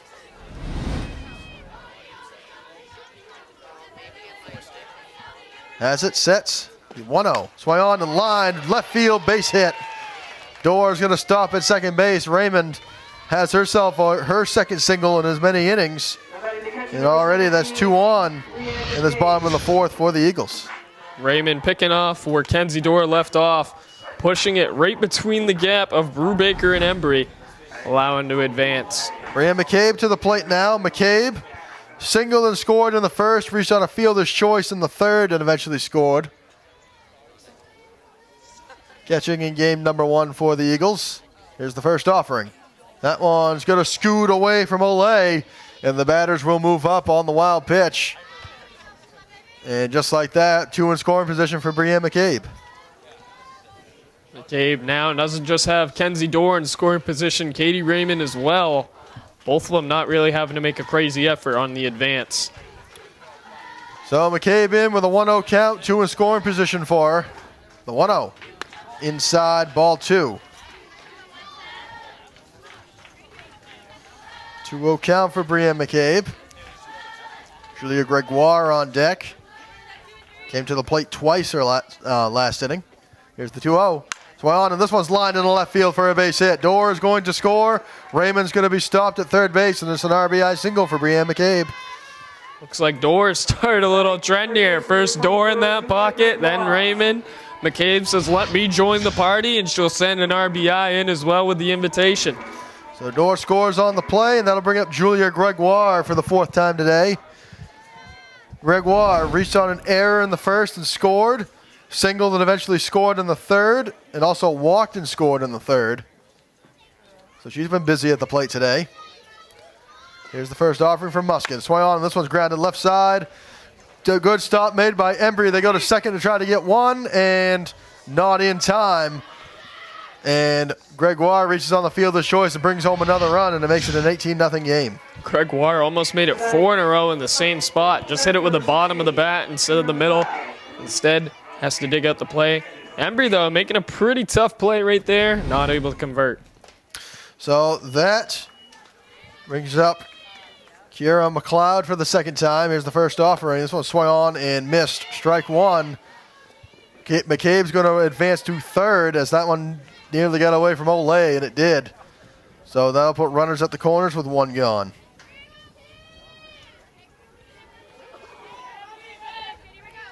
McLeod reached on an error and eventually scored last inning. She swings and fouls this one off to the right side, 0-2. Cloud staying strong in this batting. Jill Bisson spot would be due up in the 7th spot. Muskin has her sign. The 0-2. Swing on and pop foul right side and out of play. And McLeod will stay alive with an 0-2 count. Jill Bisson waits on deck. Trying to keep the inning alive. The Eagles have scored 18 runs on 14 hits this afternoon in game 1. Here's the 0-2. Swung on and grounded foul left side. And if you're Muskin, right here is where you start with it to end the inning. You're up in the count. Try and make her chase. See what she's willing to commit. Olivia McCarty in the 8 spot will be due up after Bisson, and all the way back down to the 9 spot. As this one's lined left side, fielded by Embry on the 1 hop. They go to second for 1, and that's all they will get. McCabe comes home, and it'll be an fielder's choice for McLeod, and it brings home another run. And it makes it 19-0. Yeah, Embry took a look at home, realized she wasn't going to get there in time. Instead, gets the easy out.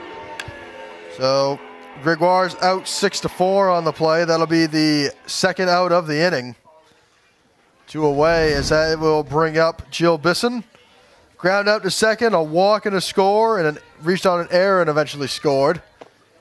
As she swings and grounds this one left side. Fair territory to Brubaker. Throw on to first in time, and that retires the side. Eagles tack on 3 more. We head to the top half of the 5th. Last chance coming up for Johnson. We're watching Husson Eagles softball on the Husson Eagles Sports Network.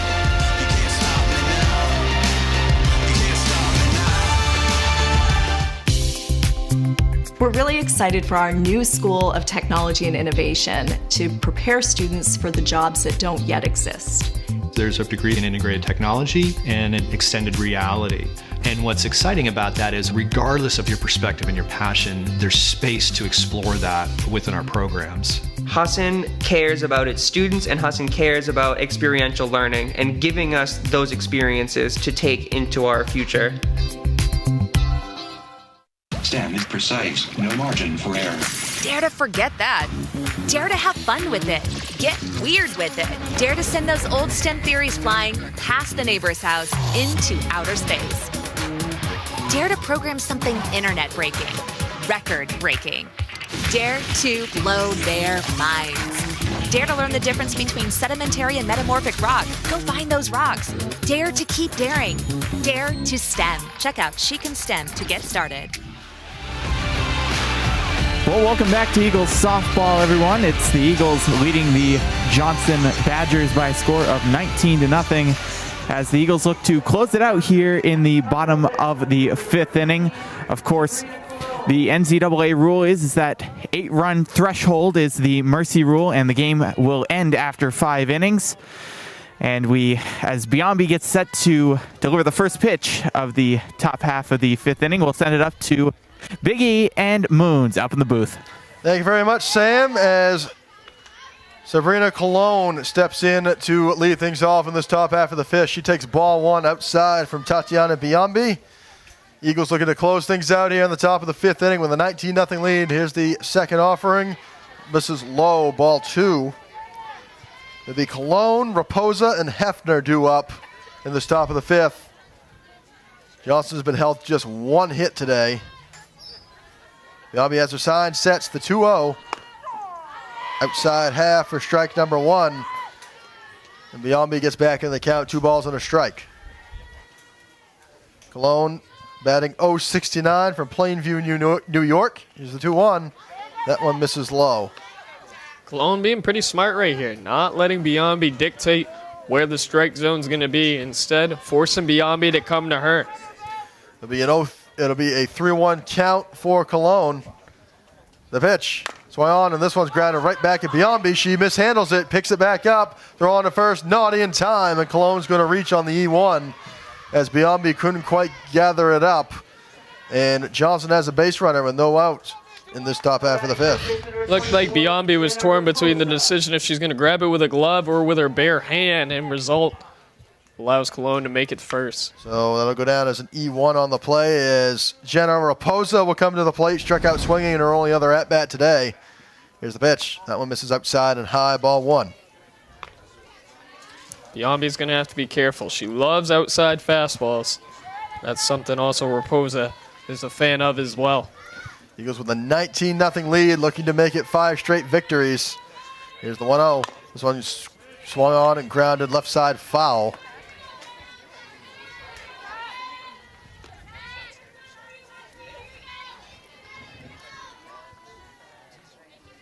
Raposa back in, a ball and a strike on the count. Here's the pitch. That one misses low, and it'll be 2-1 for Raposa. Tatiana Biambi came in relief for McKenna Smith in game 1 yesterday. And picked up right where she left off today. Here's the pitch. In there, strike 2 to even the count. Raposa's going to have to be a little more aggressive now as the count is even. Raposa coming into the contest batting .395 on the year. 1 out, nobody out, 1 on, top of the 5th. The 2-2. Swung on and line foul right side into the screen.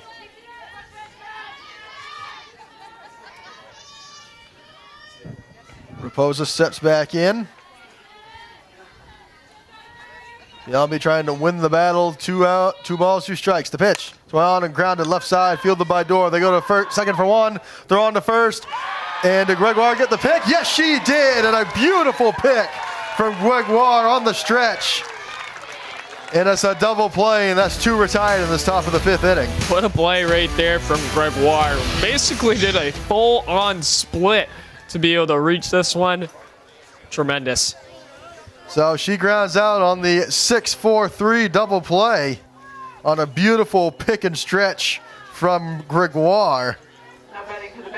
And that's 2 away, as that is going to bring up Allie Hefner. Excuse me, we're going to have ourselves a pinch hitter.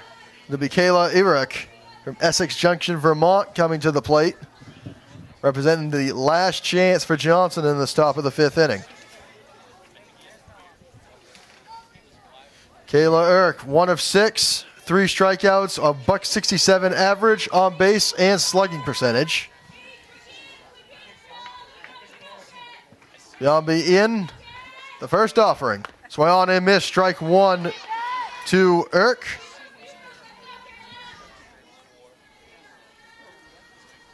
Ball and no balls and a strike on the count. Nobody on, 2 out.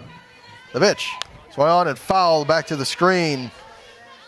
And Eric is down to her final strike. See what Biambi tries to do, if she's going to end it with a heater down the middle, if she's going to try and get Eric chasing. So Biambi looking to put this one away right here. No balls, 2 strikes, 2 out, top of the 5th. The 0-2. Swung on and check swing foul right side. And Eric stays alive for one more pitch. 19-0 lead for Husson. Those are the type of hits the one Eric just had where it rings your hands a little bit so close towards the bat. Here's the 0-2. Swung on and missed for strike number 3, and that ends the ball game. As that will do it for game number 1. Husson gives themselves a 5-game winning streak with a 19-0 win. They hold Johnson to 1 hit in game number 1. 19 hits, 14 runs, and just 1 error for Husson in game 1. As now they will set their sights on game number 2.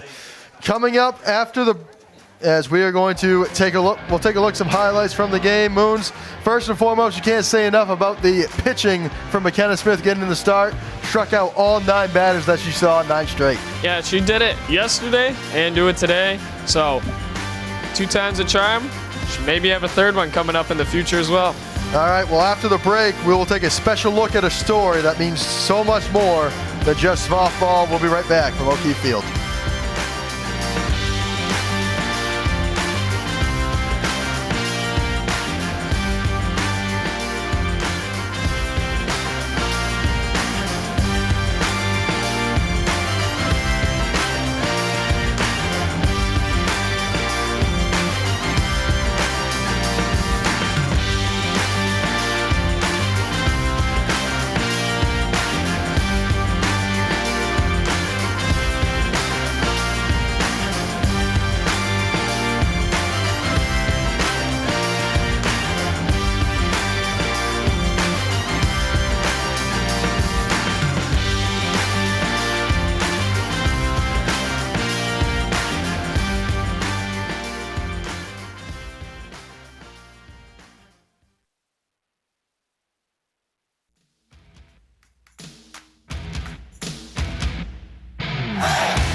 Welcome back to O'Keefe Field. It's time for a story that means so much more than just softball. Kenzie Dorr and her teammates tell us the story of her late nephew, Grant.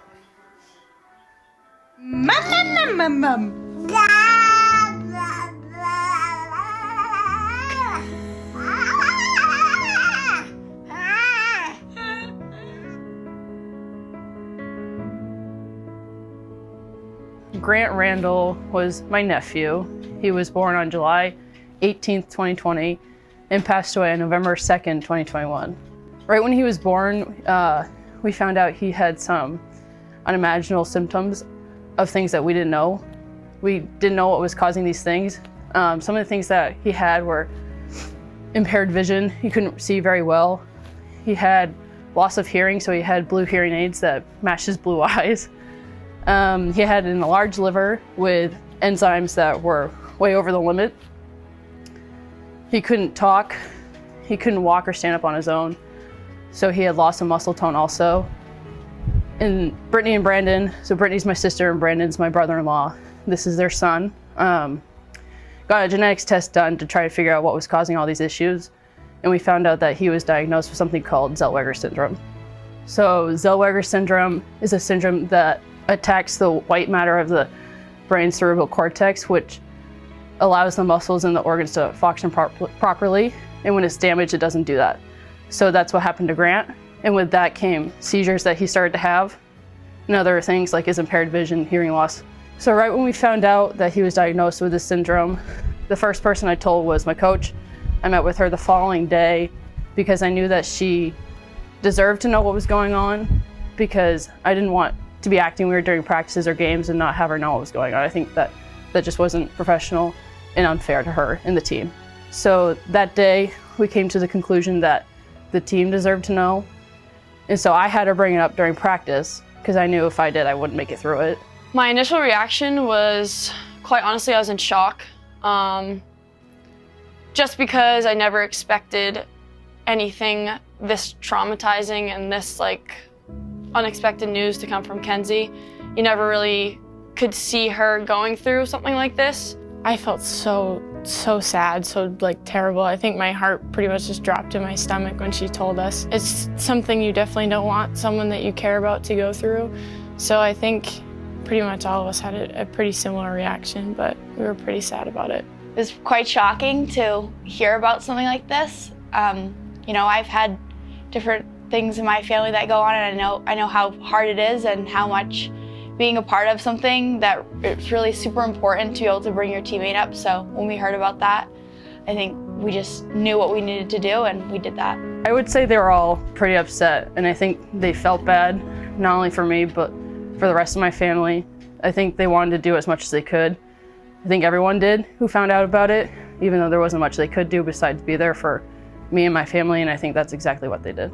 I think it pretty much happened the minute she told all of us. We all kind of collectively pulled together for her and understood that we were gonna have to pick her up some days. I think everyone has gone through something in their life, whether it be similar or not even close, and I think using all of our past and understanding how hard it is to be in a situation like this was something that we could really use to help Kenzie, because you needed to pick her up. And I think as a team, there's 18 of us, so there's 17 other people that can pick up that one person, and she'd do the same for us. So I think it was without hesitation, we knew exactly what we needed to do. A couple weeks later, I went into her office again, asked her if I could write Grant's name on my shoes, so on my turf shoes and my cleats, and she said yes, but she also thought that we should do something as a team. And I didn't want to push on the team because I didn't want to be unfair that way either. So our captains at the time were Morgan Coleman, Jen Jones, and Katie Windsor, and they texted me and said that they wanted to make warm-up shirts, and that's where our Grant Strong shirts came out of play. Pretty much every day last season, we wore these shirts before we played every single game, and I think every single girl on the team went out and played their game for him every single day. Especially me, I thought about Grant before I even went out.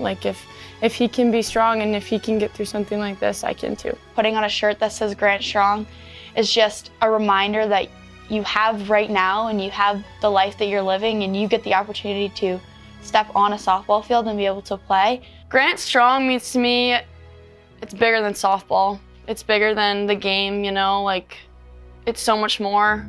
Anytime we put on those Grant Strong shirts, we remembered why we're playing and who we're playing for. And, you know, I think Grant not only represents his story and the struggles of Kenzie's stories, or Kenzie's family, but I think it goes along with everything else that we deal with in life, and that, you know, you put on a shirt that just represents so much more than what it says.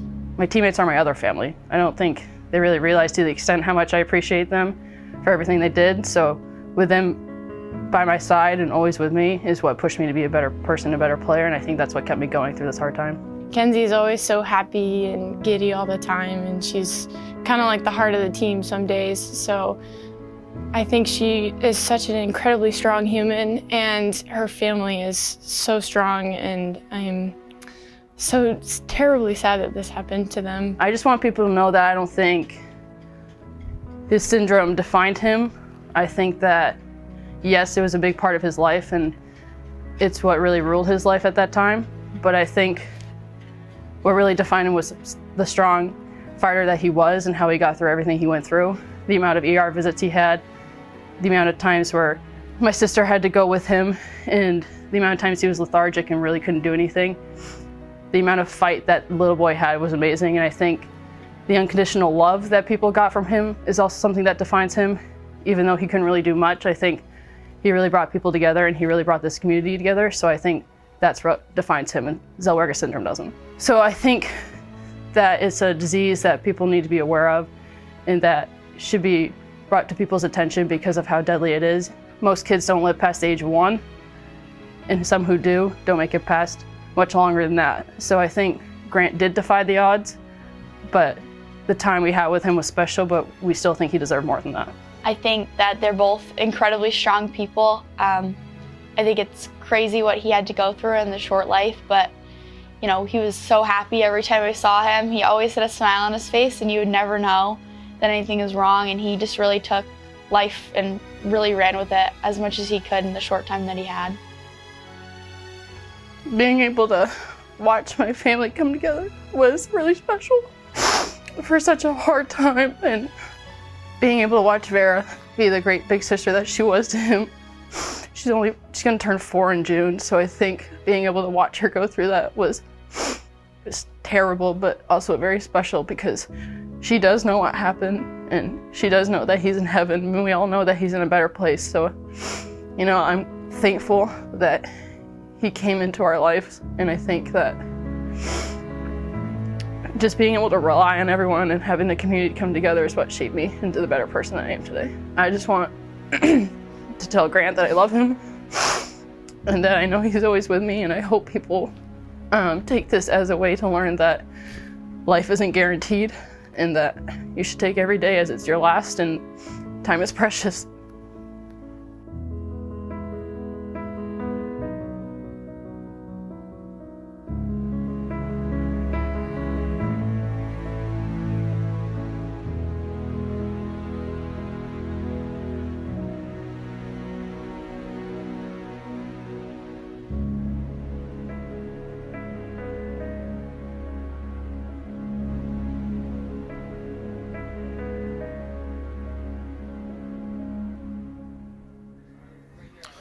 And Moons, obviously, you look at sports and you've seen, a lot of times a lot of people look at sports as a way to escape from the real life world, but every now and then you will see these things come together, and this team, Kenzie and this whole team took something tragic and they got a chance to rally around the whole situation, and along with Kenzie and the entire team, they really made something special out of the whole situation. Most certainly, and one of the things too that you could see from that is just how close-knit and how strong this Husson Eagles softball group is together, and how much they're there for each other, whether it's someone's down on one day.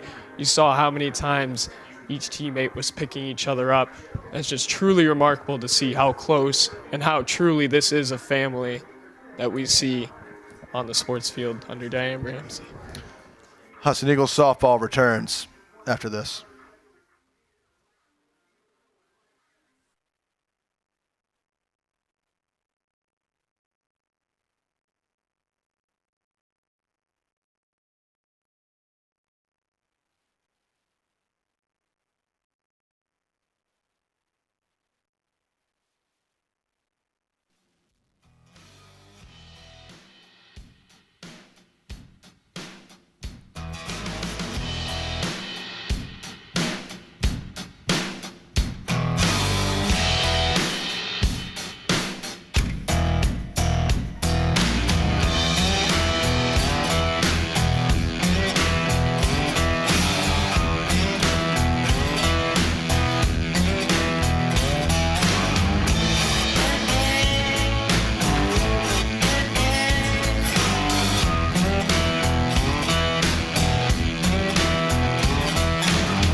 tech careers start here.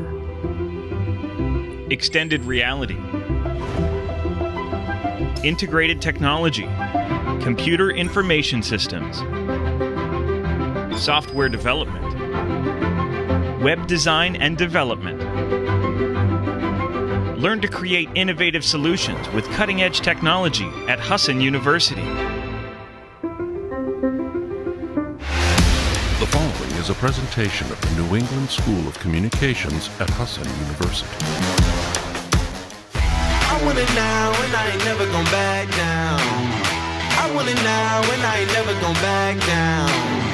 I want it now and I ain't never gonna back down. I want it now and I ain't never gonna back down. I am no regular citizen. Nope. Do you understand what you're witnessing? You cannot tell what the difference is. I want it all and I'm winning it. Yeah. I do not care about opinions. Time to make a few decisions. Do it. So I can take a position. I'ma go get it, I'm punching and kicking. I keep on moving, they after me. Just do it and stop at I'm talking G. I'm not expressing no modesty. I can't see nobody stopping me.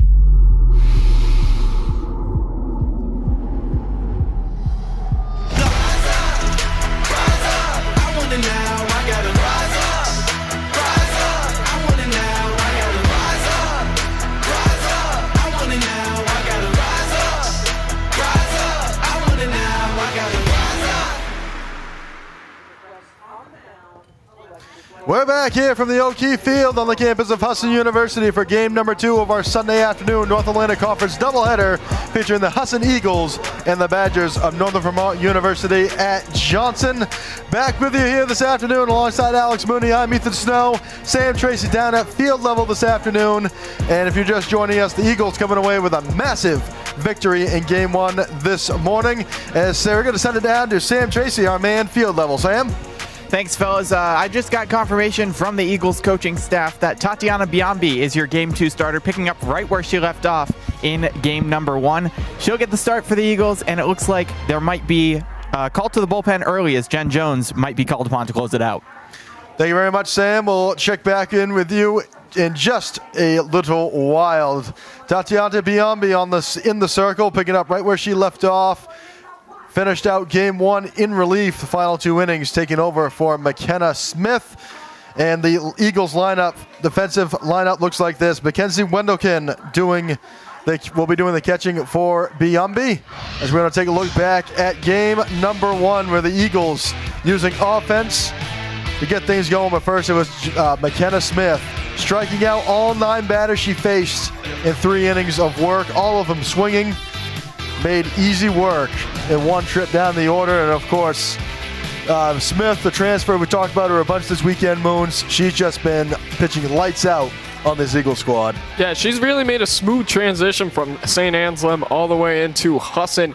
She's done it without a flaw, really. She's only got 1 home run on the season. With the exception of that, her stat sheet is pretty clean. So it'll be Tatiana Biambi getting the start in game 1. Mackenzie Wendelkin doing the catching. Tori Excel at first base. Olivia McCarty at second. Kenzie Dorr, Jill Bisson have the left side of the infield. It'll be Kiera McLeod, Katie Raymond, Jess Pomerleau in the outfield for game number 2. As we get ready to get things going, it'll be Savannah Dufresne getting things going in inning number 1, playing center field again for the Badgers. First offering from Biambi is low for ball number 1. We are underway in game 2 on this Sunday afternoon. Biambi in, waiting for her sign from Wendelkin. She has it, sets the 1-0. Swing on and a soft ground ball right back to Biambi. She's up, throw to first, and Dufresne is retired. And that's 1 away in the top of the first inning.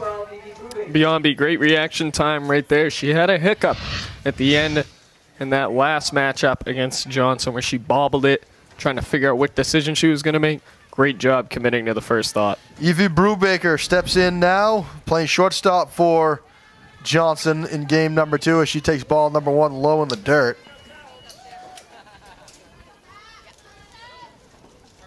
Brubaker, Muskin, Jones, Cologne, Raposa, Hefner, Olay, Emery is the lineup as Brubaker sends this one into shallow center field. Making the catch on the run is Kenzie Dorr. behind the back, basket catch in shallow center, and that's quickly 2 away in the top of the first. Door right there, literally back to the ball, being able to still make a play on it. She is relentless on both sides of the field. Door making it on the run behind the back, basket catch. What a catch, as that will send in Mariah Muskin, who was on the mound for game number 1 a little earlier on this afternoon. Makes another plate appearance today, batting in the third spot. She's now playing third base for game 2. Second pitch to her outside, and the count is even at a ball and a strike. Johnson looking to overcome a 19-0 loss in game number 1 earlier today. Second offering in the dirt. 2-1 count to Muskin. Aaliyah Jones on deck will be next up if the inning were to continue.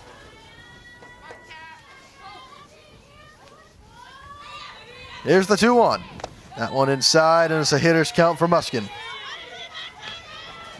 Muskin being really patient behind the plate so far. Muskin in. Biombi waits for her sign, sets. Here's a 3-1. Swung on and missed for strike number 2. And the count is full, 3 balls, 2 strikes. Muskin, you could tell when she walked away from the plate from that one, wanted to take it back, realizing she fell for the bait on that low pitch. Here's the 3-2. This one swung on, popped up and into the backstop. Foul. And Muskin stays alive with a 3-2 count. Still having a lot of windy conditions from O'Keefe Field in Bangor this afternoon. Started off with a 15-mile-per-hour wind at noontime when game number 1 got underway. Wind now blowing out of the north-northwest at 20 miles per hour as Muskin sends this one into center field. Going back for it is Katie Raymond. She's got the grab, and the side is retired. 3 up and 3 down for Johnson. We head to the bottom half of the first. Eagles due up. You're watching Husson Eagles softball on the Husson Eagles Sports Network.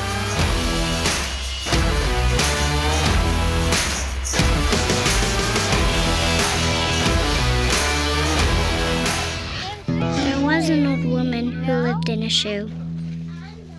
She had so many children, she didn't know what to do.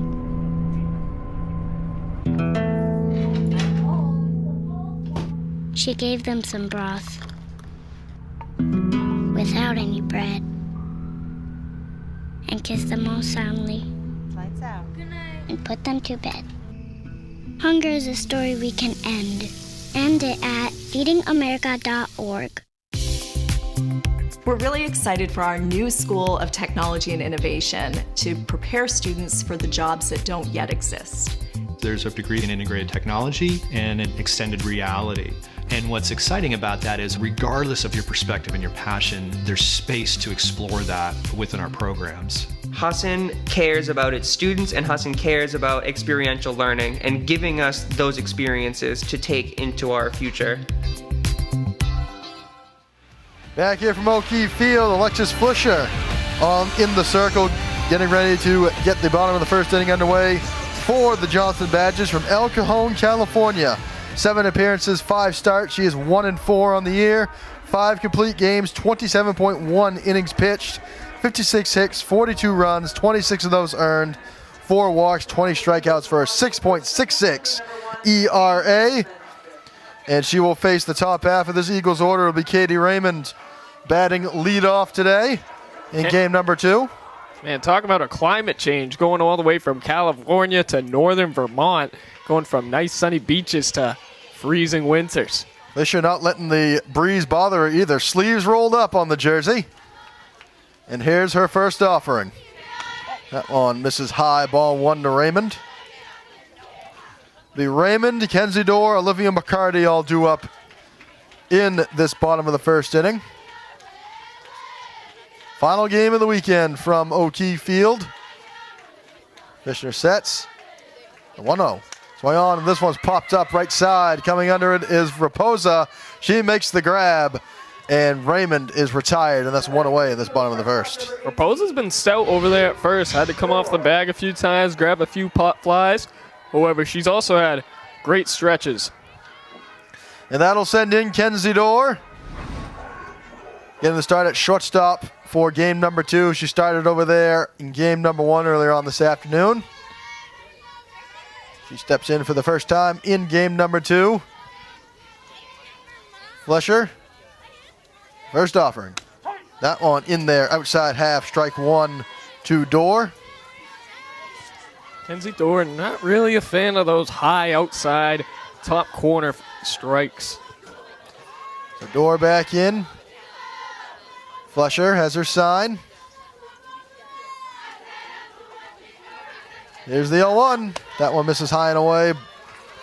1-1 count to Dorr. Dorr and McCarty due up in this bottom of the first inning. Eagles with a 19-0 victory in game 1 earlier this afternoon.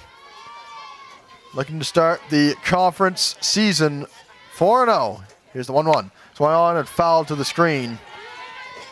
Ball and 2 strikes. Dorr, too, was 3 of 4 earlier or in the last matchup against Johnson. So Dorr will step back in. Flesher waits for her sign. Here's the pitch. That one misses outside. 2-2. Kylie Olay doing the catching in game 2 as she did in game number 1. 2 balls, 2 strikes, 1 gone. Bottom of the first inning. Nobody on base for the Eagles. Flesher, the 2-2. Swung on, and this one's lined right back in the middle and through for a base hit. Into center field. Dorr rounds first, and it'll be a 1-out single for the sophomore, and she's on. Dorr read that one. Looked like Flesher tried to put it on the inside to get it right past Dorr, but ended up dropping at the last second. That's one of Dorr's favorite pitches. She was ready. Olivia McCarty steps in now, batting in the 3 spot, playing second base. She comes on with 1 on, 1 out. The pitch. Swung on, and this one's sent in the right field and through for a base hit. Dorr's going to hold up at second, and similar to game number 2, game number 1 earlier on this afternoon, back-to-back base hits. And the Eagles have 2 on as Mackenzie Wendelkin will come to the plate. For the first time today, Wendelkin on the year so far, batting a $125. Has an RBI and a strikeout, 2 of 16. In 6 games appeared. Here's the first offering. Inside, ball 1. Comes on with 2 on, 1 out, bottom of the first.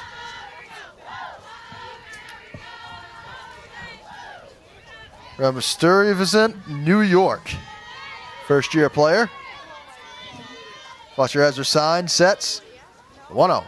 Misses high and away, ball 2. Great save right there from Olay, preventing that pass ball. If she does, that puts 2 runners in scoring position. If she doesn't get a hold of that. Tori Excel on deck for the Eagles would bat after Wendelkin. Flesher has her sign, sets. 2-0. That one in there for strike number 1. And a 2-1 count. Flesher trying to fight her way back against Wendelkin. Here's the 2-1. That one swung on, and this one's popped up right field. Having to go back forward is Jones, and it lands in the gap in right field. Dorr rounding third, and right on her heels is McCarty, and it's a 2 RBI double for Kenzie Wendelkin, and it's 2-0 Husson. Right there, that is Wendelkin's first double of the season. Couldn't have come at a better time, too. Put it into right center field. Once it came off the bat, she knew. She made great contact, put her head down, got on the horse. Wendelkin went to the opposite field for that one, put it in the gap, as it was a 1-hopper to the warning track. As Tori Excel steps in for the first time today. Excel, first year from North Berwick, Maine, 1 of 7, a walk, a strikeout for a $143 average in 5 games. As she swings and fouls this one to the right side out of play for strike number 1. Nexel, she might not have the highest batting average on the team. However, we saw yesterday she's more than capable of putting one out of the park, as she got out right on the warning track. 0-1 count for Excel, 1 gone. Bottom of the first inning. Eagles looking for more. Fletcher, the 0-1. This one swung on a popped up right side, out of play and foul. And Excel is down 0-2. So making some contact, just hit that top part of the bat. She's able to level it out. Can do her favors. So Excel will step back in. No balls, 2 strikes on the count, 1 gone. One looking on second. Here's the pitch.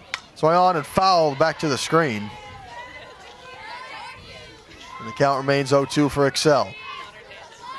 Kira McLeod on deck for Husson. Would bat if the inning were to continue. Followed by Jill Bisson, Tatiana Biambi, and Jess Parmelo. Rounding out the batting order for Husson. See if Fletcher tries to go on that outside pitch again. You notice Excel sort of chasing on those outside fastballs. So Fletcher back in. As her sign sets. The 0-2. Swung on and grounded right side into the glove of Hefner. She throws on to first in time. Retires Excel and moves Wendelken to third, and that's 2 away in this bottom of the first. Great play right there from Hefner. Just not letting it get the best of her. Taking the routine, taking a breath, able to scoop it up. Gets the easy out at first. Kira McLeod steps in now. Entered the game into left field in game number 2, where they're on this afternoon, is the first offering. That one misses, gets the outside half, strike 1. McLeod, first year from Harrison, Maine. Fletcher has her sign, sets the 0-1. Inside half for strike number 2 to McLeod. Despite having Wendelken over at third base, Fletcher taking her time, taking a breath, not letting it phase her. No balls, 2 strikes, runner on third, 2 out, bottom of the first. The pitch, swung on and fouled back to the screen. And McLeod just stays alive. And I'm not sure if he could have fit a pin needle through that, hitting the bottom of the bat. Great job staying in the contest.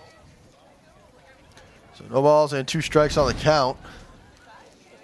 As Fletcher will get a new softball from the home plate umpire.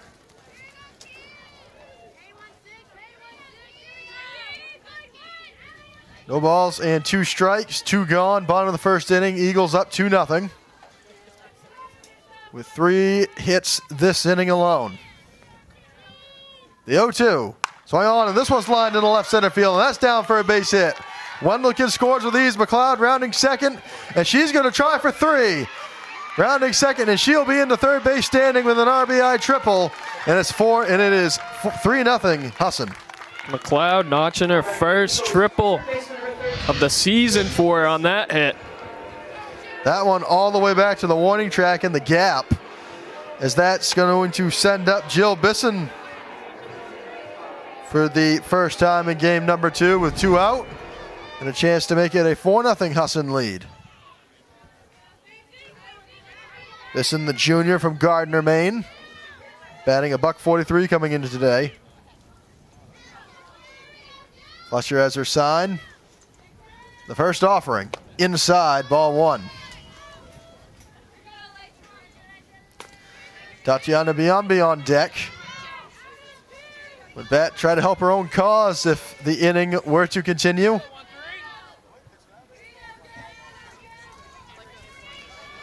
Bisson back in. Fletcher has her sign, sets. 1-0. Swung on and missed for strike number 1, and the count is even.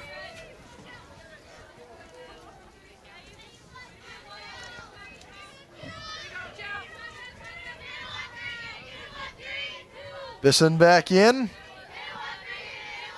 Fletcher has her sign, sets. Here's the 1-1. Swung on, and this one's fair ball down the right field line. That brings home another run. Bisson rounds first. It's an RBI single, and Husson leads it 4-0. What a poke from Bisson right there. Hitting it just off the edge of the bat. Stays barely in front in play. Right once it gets past first. Gets the end of the bat and sends it to the opposite field. Just just squeezing it down the right field line. As Tatiana Biumbi steps in for the first time today. Going to try to help her own cause out with a 4-0 lead. 2 out, bottom of the first. Here's the first offering. Runner goes. In there for strike one. Bisson holds up. Stays at first. Biumbi, 1 of 9 in RBI, 2 walks, a strikeout for a .111 average in 6 games played at the plate. Here's the 1-1. That one misses low, and the count is even at 1-1. Biumbi had to fight for that one. She wanted to swing, but had to hold the temptation away. So Biumbi steps back in. Fletcher trying to get out of the inning without any more damage. Husson with a 4-0 lead. Fletcher has her sign, sets the 1-1. Inside half for strike 2 to Biumbi. Ball in, 2 strikes. Fletcher trying to get out of the inning. 1 on, 2 out, bottom of the first. The 1-2. Swung on, and this one sent down the right field line, right into the glove of Raposa. She steps on on first, and the side is retired. Eagles play 4 in the bottom of the first. We head to the top half of the second. You're watching Husson Eagles softball on the Husson Eagles Sports Network.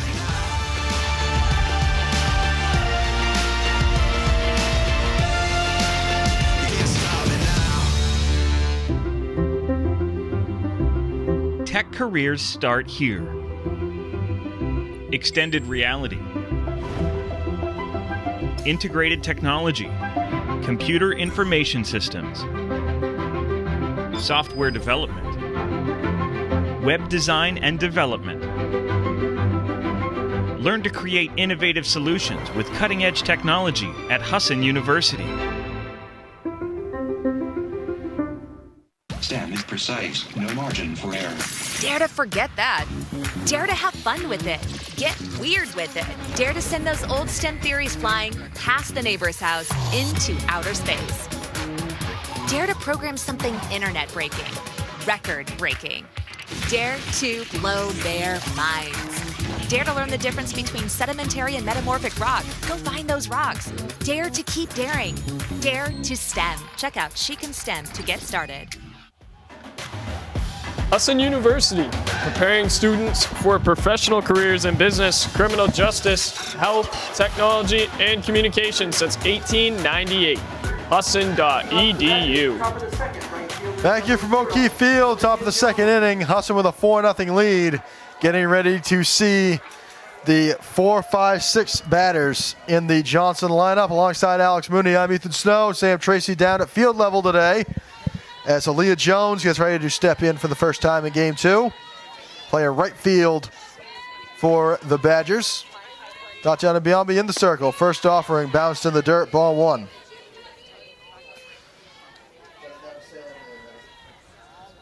We'll send it out to Sam Tracy. We have action in the Eagles bullpen. Jen Jones warming up for the Eagles. Swung on and missed. Strike number 1 to Aaliyah Jones. Count is even, a ball and a strike.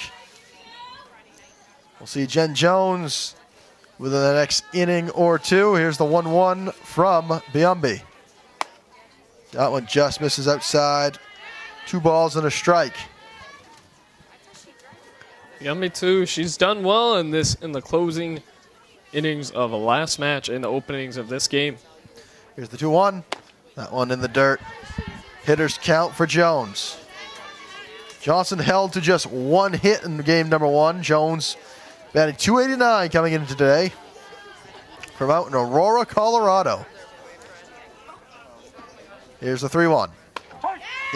Outside half, strike 2. And the count is full to Aaliyah Jones. Biumbi roping these strikes in from every part of the zone. Biumbi has her sign, sets the 3-2. Misses low, ball 4 to Jones. And Johnson has a base runner for the first time in this contest. As that brings up Sabrina Colon for the first time in game 2. Colon, first year from Plainview, New York. came into the day 2 of 29, a double and an RBI for a 0.69 average as she tries to send a bunt down and throw down to first. Well in time, they caught Jones napping, and that's going to be one away as Jones started to take off her second, hesitated. Heads up play from Wendelken. Puts a clean reset for Husson on the base paths. Yeah, Wendelken read that like a book. You can see on the pitch she was already ready, getting up and in position, throws it down into Exel, gets a quick tag. 0-2 count now to Cologne as she swings and misses at the last pitch. Here's this pitch. That one swung on a miss, strike 3 to Cologne, and that is 2 out in this top half of the second inning. First strikeout of game 2 for B. Jenna Raposa comes to the plate now, first base for the Badgers. Here's the first offering. Misses outside, ball 1. Huskin too, she's had success from behind the plate, not just from on the mound as well, at 366 average coming into the day. Raposa came into the contest, came into the day batting .395, 465 on base percentage and a slugging percentage of .500 as she takes ball 2 low and inside. Allie Hefner on deck would bat. If the inning were to continue, here's the 2-0. That one misses high and away, ball 3. Smart right there from Raposa, realizing she's got the count in her favor. If the pitches are going to start to get wild, make her come to her. Yambi looks in for her sign, sets the 3-0. That one misses high, and that's ball number 4. And Raposa trots to first on the 2-out walk. Staying patient at the plate. Allie Hefner is going to come to the plate for the first time in game 2, playing second base today for the Badgers. Hefner 5 of 27, an RBI, a walk, 5 strikeouts for a .185 average coming into the afternoon. First offering. Misses low, ball 1.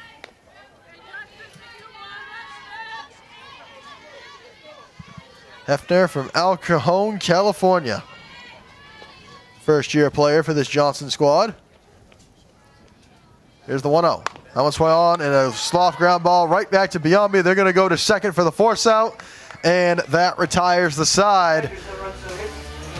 One stranded for Johnson. We head to the bottom half of the second. Eagles up 4-0. You're watching Husson Eagles softball on the Husson Eagles Sports Network.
Here you go.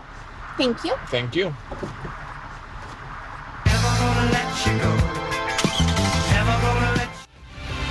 Back here from O'Keefe Field on the campus of Husson University. It's Eagles softball in action against the Badgers of Northern Vermont University at Johnson.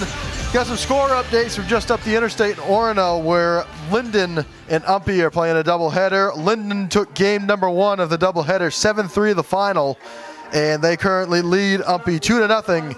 Top of the second inning at the Mahaney Dome on the University of Maine campus. Alongside Alex Mooney, I'm Ethan Snow.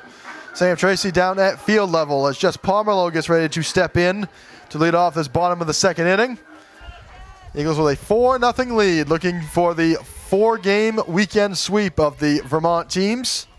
Here's the first offering from Alexis Flesher. That one misses for ball number 1. Flesher at times looked like she had some control, but these Eagles offense, they just are resilient. So Flesher looks for her sign, sets the 1-0. That one misses low. Ball 2 to Pomerleau. It'll be Pomerleau, Raymond, and Dorr all due up for the Eagles this inning. Eagles sent 8 batters to the plate in the bottom of the first, resulting in 5 hits and 4 runs. Here's the 2-0. Swung on and missed for strike number 1 on the foul tip.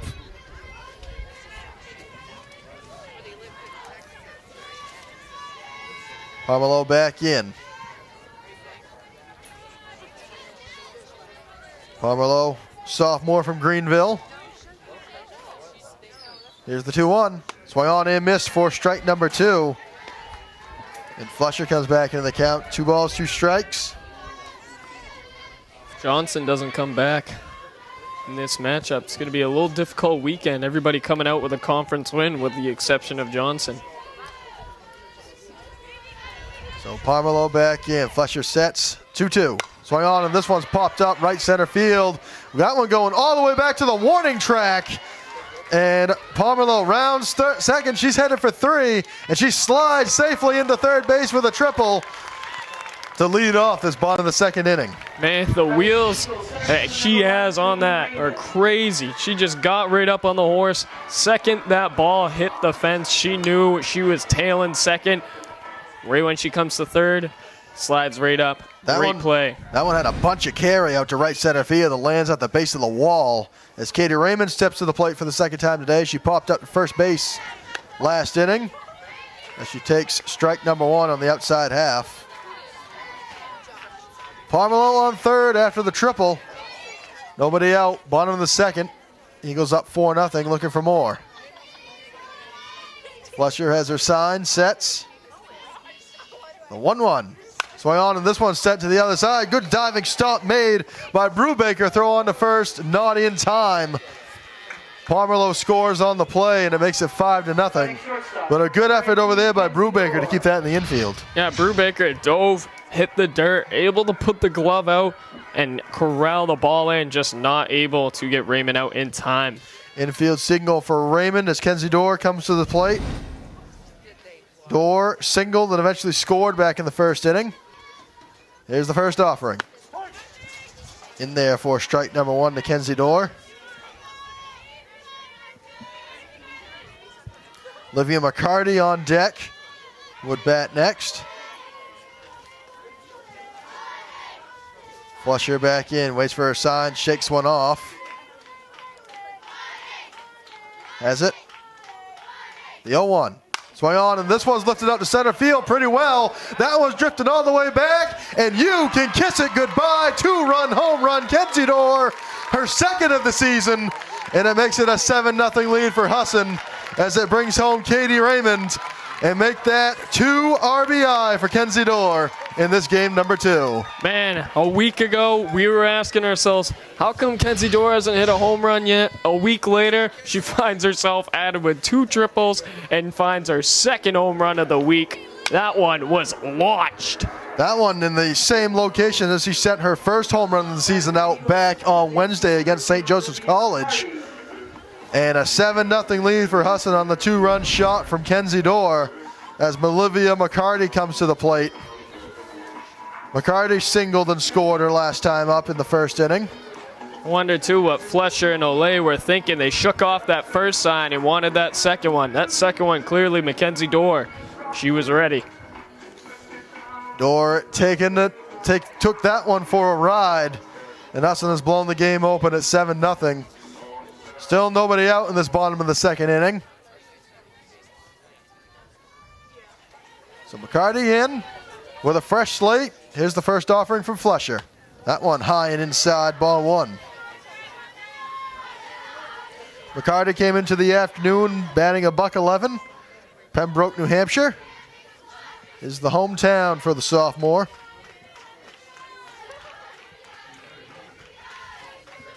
Here's the pitch. That one high, ball 2 to McCarty. Going back on that home run, too, I know we talked a little bit about it in the pregame and postgame of Game 1, but you can just see how much of a team Mackenzie Dorr and her teammates are. Flusher back in. The 2-0. Outside half, strike 1 to McCarty. Fletcher fights her way back into the count. 2 balls and a strike. Nobody out in the inning.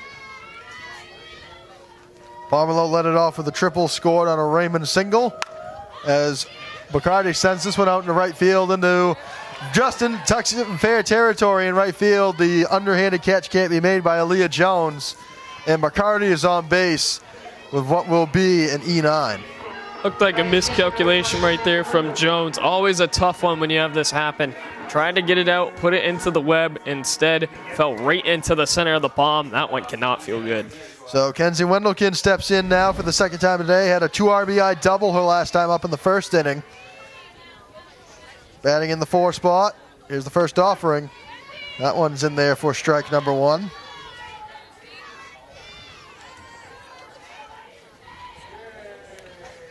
Wendelken back in. Flusher waiting for her sign. 1 on, nobody out, bottom of the second. The pitch. That one in there, strike 2, throw down to first. McCarty back in safely. Wendelken's down 0-2.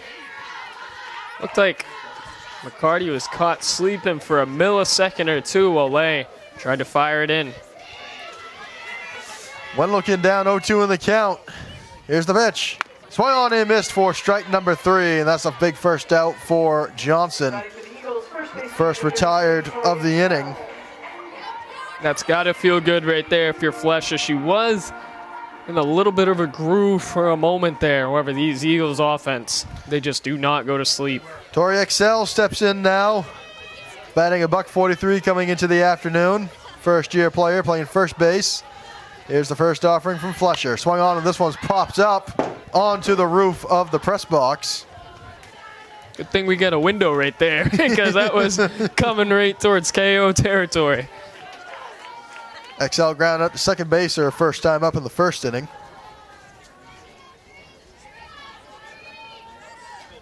Kiara McLeod on deck. 1 gone, bottom of the second. Eagles have plated 3 this inning. Here's the 0-1. Swing on, and this one's popped up left side of the infield, and it lands in foul territory out of the reach of everybody. It'll be an 0-2 count on XL.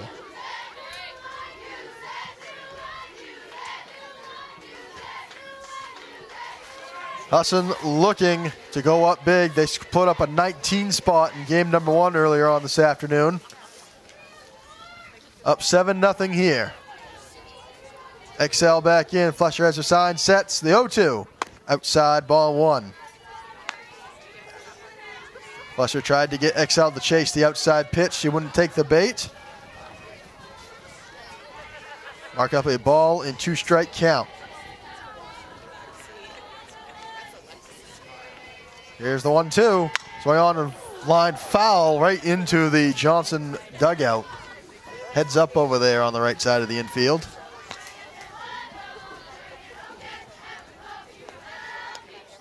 A ball and 2 strikes on the count. Johnson looking for another out. Olivia McCarty waits on first base after reaching on the air out in right field. 1 gone, bottom of the second. Eagles up 7-0. Here's the 1-2. And that one plunks XL on the thigh, and she will trot to first after being hit by a pitch. And we have another, and we have a Kylie Olay. I believe that might have gotten, that one got her up high. We're going to step aside. We'll be right back from O'Keefe Field. You're watching Husson Eagles softball on the Husson Eagles Sports Network. Jordan knows he shouldn't eat this entire bowl of nachos, but tonight he's earned that right. Because a few hours ago in the middle of happy hour, he recognized a sign. Not from the gods or a bolt of lightning, but from a double heart, a kissy face, and a 4th ha in ha ha ha. That's when Jordan knew he was buzzed. So when it was time to go, he got a ride home instead of driving. Be a legend like Jordan. Recognize your buzzed warning signs and get a ride home. Buzz driving is drunk driving. On Thursday, April 28th, the electrifying, genre-smashing trio Take 3 is coming to the Gracie Theater. Take 3, passionate, captivating arrangements from Beethoven to Bieber. You'll hear hits like Hallelujah, Unchained Melody, even Sweet Home Alabama. Take 3, April 28th at the Gracie. Tickets $15 to $25. Call 941-7888 or go to gracietheater.com. Back here from O'Keefe Field, going to take another look at the last play. Excel was hit by a pitch. Got her on the thigh, and on the ricochet, it caught Kylie Olay right in the mask. You cannot get much more head-on than that one right there. We are going to get a change at the catcher position. And we'll take a look to get our defensive changes. As it looks like it will be number 15, Sabrina Cologne's going to come in to catch. And I believe 16, Ella Embry is going to take her spot in the field, out in left.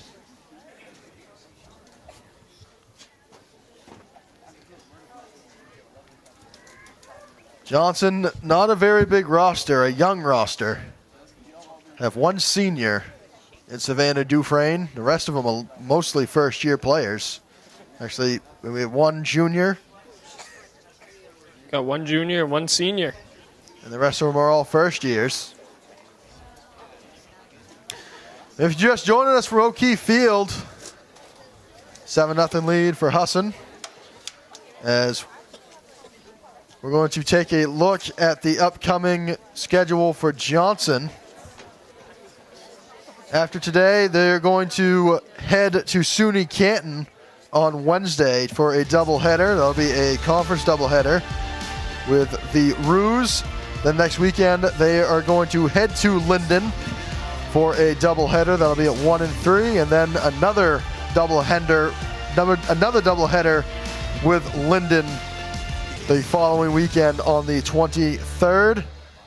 And we'll take a look at the Husson schedule. They have a busy week coming up as they are going to go on the road for a non-conference doubleheader with Plymouth State. That'll be on Tuesday. Then they'll be on the road at Maine Farmington next weekend before returning home the following Tuesday for a conference doubleheader with the Umpy Owls.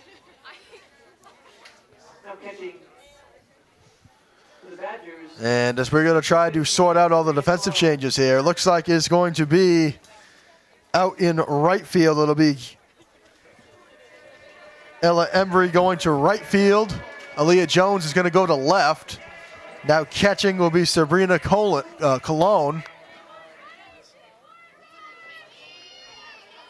As stepping in will be Kiera McLeod. As she swings and pops this one up right side of the infield, ranging over is Raposa. She's got the grab, and that's 2 away in this bottom half of the second. Good little restart right here for Johnson. Comes fresh out of the stoppage time, able to grab an easy out. Joe Bisson comes to the plate now for the second time in as many innings. An RBI single last time up in the first. Here's the offering from Fisher. That one misses outside, ball 1 to Bisson. Bisson too, being very, very picky. Typically, usually is when she gets herself into the batter's box. Here's the 1-0 from Fletcher. That one misses outside, ball 2 to Bisson. Fletcher trying to hit that top right of the strike zone, having a hard time being able to corral it in. 2 balls, no strikes on the count for Jill Bisson. Bottom of the second inning, 2 on, 2 out. Fletcher has her sign, sets the pitch. That one misses outside, ball 3.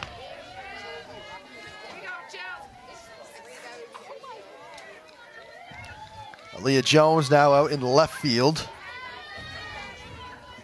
Not a very big roster for this Johnson team. So a very big change in defensive. Here's the 3-0. That one misses outside, ball 4 to Bisson. And it's going to load the bases with 2 outs. Puts Bisson at first, Tori Excel at second. Olivia McCarty now at third. With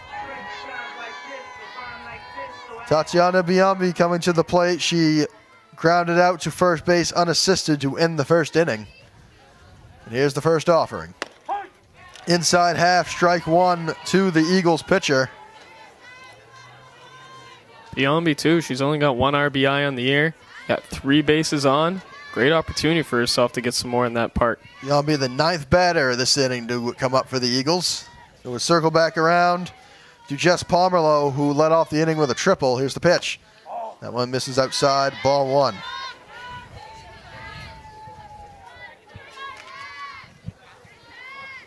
We haven't seen a lot of action really from Biombi in that first set of doubleheaders early on this week. However, these past two with Johnson and Linden, she's really made a name for herself.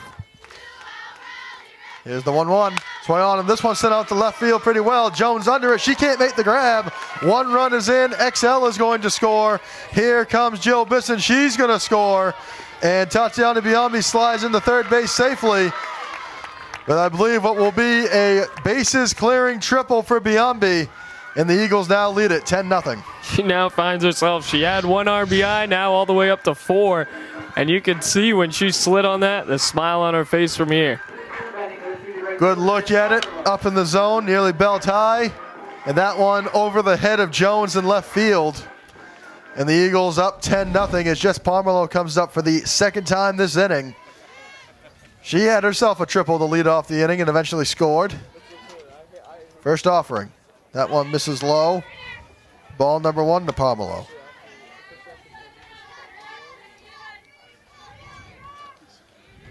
Biombi with the 3 RBI triple.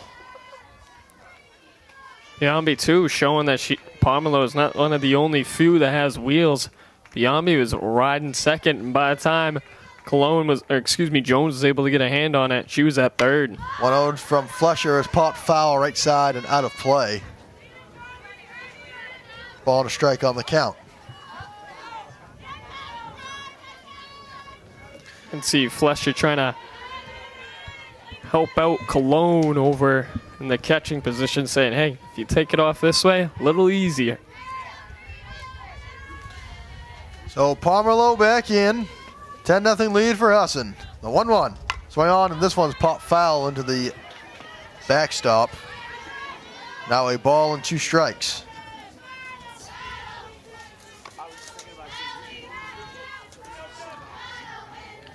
Man, you can hear the excitement brewing from the Husson Eagles bench. They are such a connected unit. The Husson Eagles, that's one thing that you will notice about this Husson Eagles bench.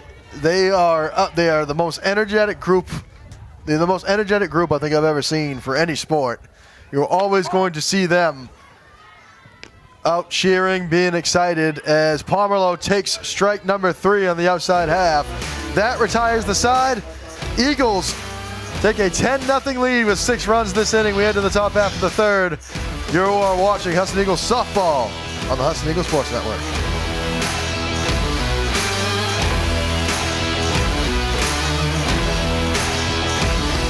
My favorite part about playing 2 sports is probably having 2 families. The softball team is very different, I think, than a lot of the other teams at Husson, and it's very special. We have an insane group of freshmen that came in. They really just fit very well in the group, and I think that the whole team as a whole is just going to do great things this year. We definitely compete. I think that's one of the great things, though, that like for me and Tegan, we can like connect over playing 2 sports and then also push each other more, especially in softball because we are going for like a very similar position.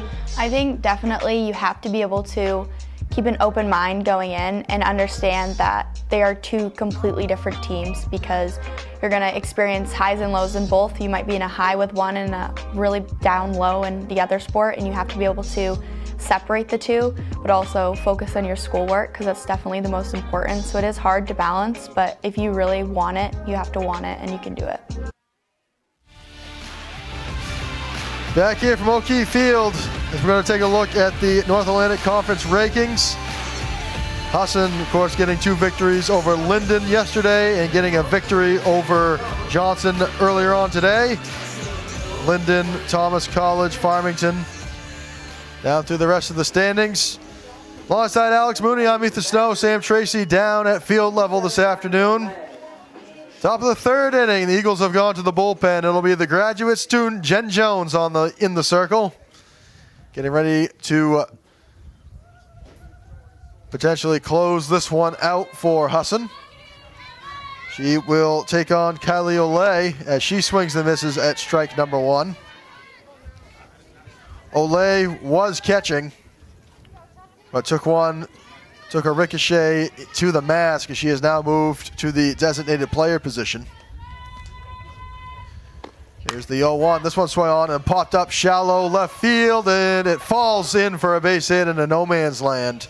And that is the first hit of game number 2 for the Badgers, and it comes leading off at the top of the third. Kenzie Dorr pulled off one of those earlier in this matchup, however, unable to replicate it right there. Jen Jones yesterday made her first appearance of the 2022 season, going 4 innings, 2 hits, 2 walks, and 7 strikeouts. As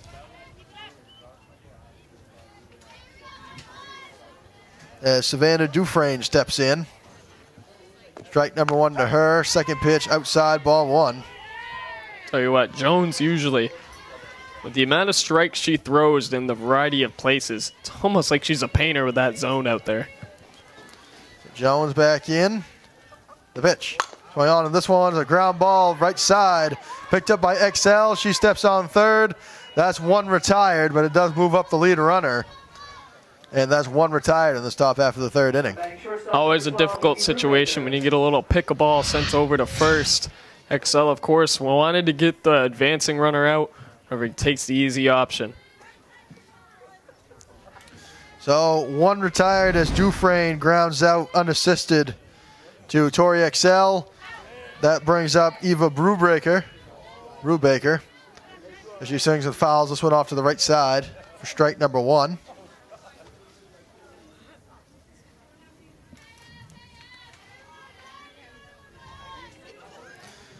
Back in is Brubaker. Popped out to shortstop her last time up as she takes ball number 1 low. And the count is even, a ball and a strike. You can see Olay not taking too many steps off of second, as Johnson's already had 1 runner thrown out so far. Here's the 1-1. That one misses outside, ball 2.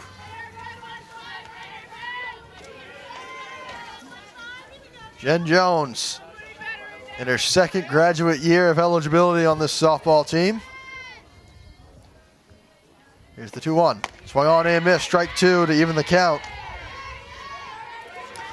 Jen Jones, one of the lead forces on this softball team last year that found themselves 2 wins away from advancing to the D3 National Championships as Brubaker swings and misses to be dropped. Strike 3, throw down to first in time, and that's 2 retired in the top of the third. Good thinking right there, too, from XL. Was going to stretch on the inside, realized, hey, that's not really a great opening. Let me stretch out the other way to be able to help my team out. Olay advances to second on the play as Mariah Muskin steps in for the second time today. She flew out to center field the last time up. Here's the first offering from Jones. That one misses outside, ball 1. Leah Jones on deck. Excuse me, that would be Kayla Ehrlich on deck. Here's the second offering. That one misses way outside, ball 2. Muskin, despite having that 366 average, has had a quiet day so far. Jones in, the 2-0. Swung on, and this one's lined foul down the left field line into the batting cages. 2 balls and a strike for Muskin at third base today. Jones waits for her sign, has it. The 2-1. Swung on, and this one's popped foul right side and out of play. And the count is even at 2 balls and 2 strikes. Jones having a little bit of a battle here with Muskin. And now we have a stoppage. Home plate umpire tracking down some more softballs. Muskin back in.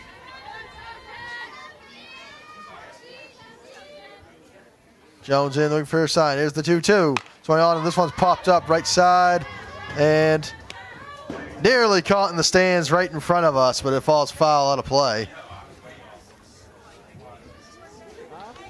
Count stays at 2 balls and 2 strikes.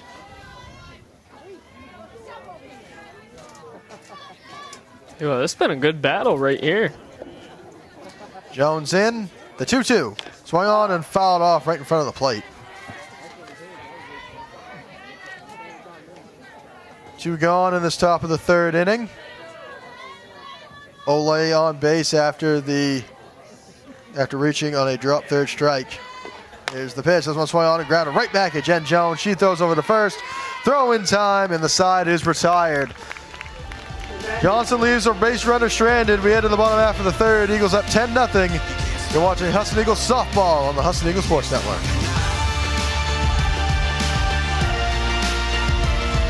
Hey, Bobo, do trees tell each other stories? I'm sorry. I'm afraid I don't know that. Hey, why don't we go find out? Listen. Do clouds take naps? I couldn't tell you. Dad, do stars visit their friends? Look!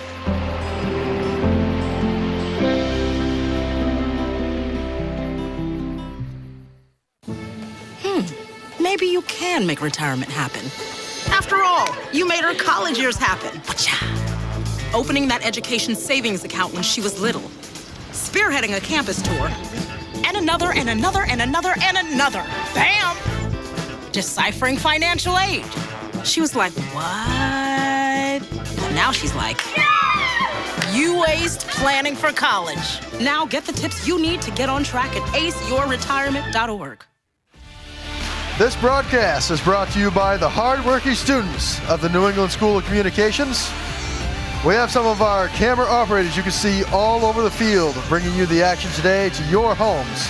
Thank you to all of them for their hard work. Back here, bottom of the 3rd inning from O'Keefe Field on the campus of Husson University. Alongside Alex Mooney, I'm Ethan Snow. Sam Tracy down at field level, as it'll be McKenna Smith getting ready to step in to lead things off in this bottom half of the 3rd inning. Smith will be batting in the 1 spot for Katie Raymond to lead things off. McKenna Smith has had a great day in the circle for Husson, striking out a total of 18 batters combined this weekend. Game number 1 yesterday and game number 1 today. Here's the first offering from Alexis Flusher. That one misses, gets the inside half, strike 1 to Smith.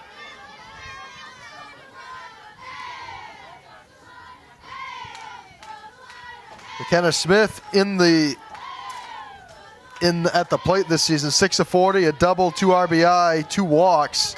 And she swings and pops this one up right center field. Ranging over to grab it is Dufresne. She makes the grab in right center field, and Smith is retired. That's 1 away in this bottom half of the 3rd. That's the furthest I've seen Smith hit it so far in these past couple of games. Made some great contact, just didn't give enough oomph to get it out. And Smith, routine play out there for Savannah Dufresne as Kenzie Dorr steps in for the 2nd time today.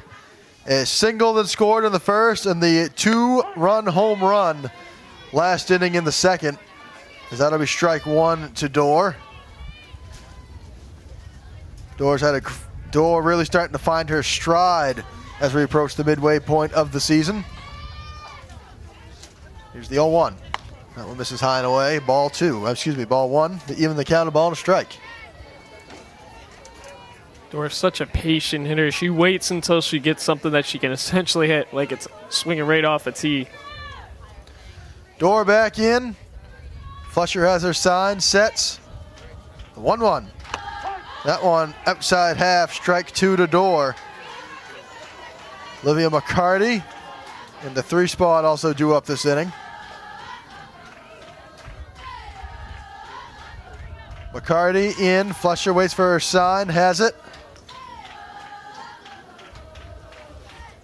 The 1-2, way outside to even the count, 2 balls and 2 strikes to Dorr. Flusher tried to get Dorr to chase the outside pitch. Dorr not taking the bait. Dorr is such a high IQ type player. Dorr, the sophomore from Holden, Maine, right down the road. Here's the 2-2. Swing on, and this one's lifted out to left field. That one's going way back, and that one is gone. Kenzie Dorr homers for the second time today, her third of the year, and it is 11-0 Husson. Holy Mackenzie Dorr. If we didn't think one was good enough today, sends another. Doesn't put this one into center field this time. Sends it into left field. Almost gets it into the parking lot across the street. And just based on the reaction of Aaliyah Jones out left, that one was a no-doubter.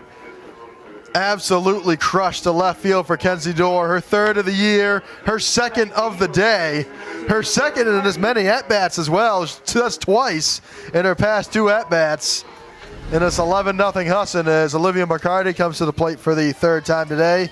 Single and a score in the first, reached on an error and scored last inning in the second. Here's the first offering from Fletcher. And that one misses high, ball one. What a week, too, for Mackenzie Dorr. She's definitely made some noise after these past few performances. McCarty back in, playing second base today for Husson. The 1-0. That one misses outside. 2-0 to McCarty.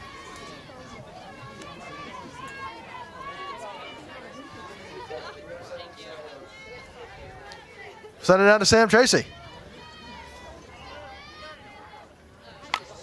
Home run, a moonshot that went 240 feet. 240 feet to left field. Thank you very much, Sam. That is one crushed softball, I would say, Moons. Yeah, it's certainly something. I would like to say I'm surprised, but coming from Kenzie Dorr, I'm a little surprised, but at the same time, not too shocked. 2-1 count here for McCarty. One gone, bottom of the third. Here's the pitch. That one misses outside. 3-1 to McCarty. Kenzie Wendelkin on deck. 2 RBI double and a strikeout swinging. 3 balls and a strike for McCarty. One gone, bottom of the third. The pitch. This one swung on, and this one's popped up center field shallow. Dufresne ranges in and makes the grab. And that's 2 away in this bottom of the third inning. These low pitch fastballs from Fletcher are starting to kind of catch up to her now. The Eagles are starting to pick up on the read. They're loving the swing. As Mackenzie Wendelkin will step in for the third time today. 2 RBI double in the first. And eventually scored and struck out swinging back in the second inning. 2 gone, nobody on base for the Eagles. Bottom of the third inning with an 11-0 lead. Here's the first offering from Fletcher. That one misses outside. Ball one. If you're Fletcher right now, just got to be thinking, one more, on to the next one. One more, on to the next one. So Fletcher looks back in. As her sign sets, the 1-0. That one plunks Wendelkin on the leg, and she will trot to first on the hit by pitch with 2 out, and that puts a base runner on. The past 3 games now, Husson has been hit by a pitch 4 times. They only were hit 3 times in their first 12 games this season. Tori Excel will come to the plate for the second time today. She was hit her last time up and eventually scored. Grounded out to second base back in the first inning as well. Here's the first offering from Fletcher. That one misses outside, ball one. Excel playing first base in game number 2 for the Eagles.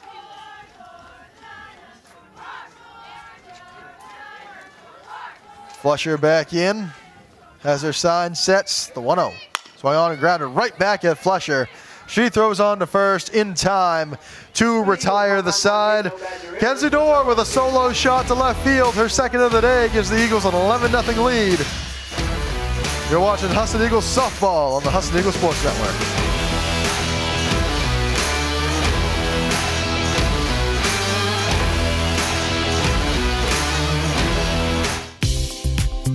We're really excited for our new School of Technology and Innovation to prepare students for the jobs that don't yet exist. There's a degree in integrated technology and an extended reality. And what's exciting about that is regardless of your perspective and your passion, there's space to explore that within our programs. Husson cares about its students, and Husson cares about experiential learning and giving us those experiences to take into our future. STEM is precise, no margin for error. Dare to forget that. Dare to have fun with it. Get weird with it. Dare to send those old STEM theories flying past the neighbor's house into outer space.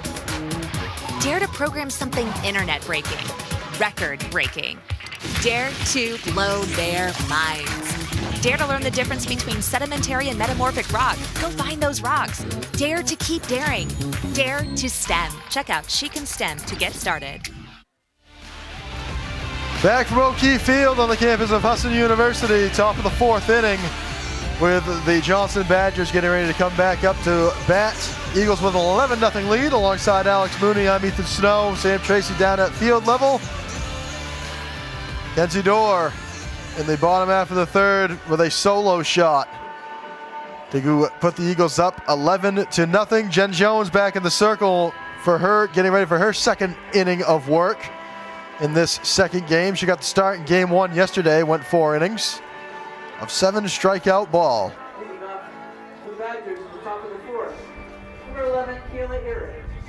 As Kayla Eric will step in to lead things off in this bottom half of the 4th inning. Excuse me, top half of the 4th inning. Eric coming into the afternoon, 1 of 6, 3 strikeouts for a .167 average from Essex Junction, Vermont, as she takes ball 1 low and inside. Eric, too, has a pretty good on-base percentage despite the average. Second pitch to Eric outside, ball 2.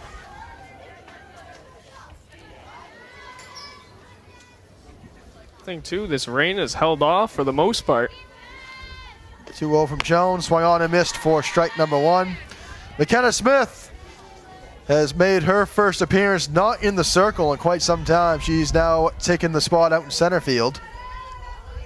Jones in. Here's the 2-1. That one outside half, strike number 2, and the count is even to Eric. You mentioned that. As Jeff Arnold, interim coach for the Johnson Badgers, his first season. And at check swing, she offered, and that'll be strike number 3 to Eric.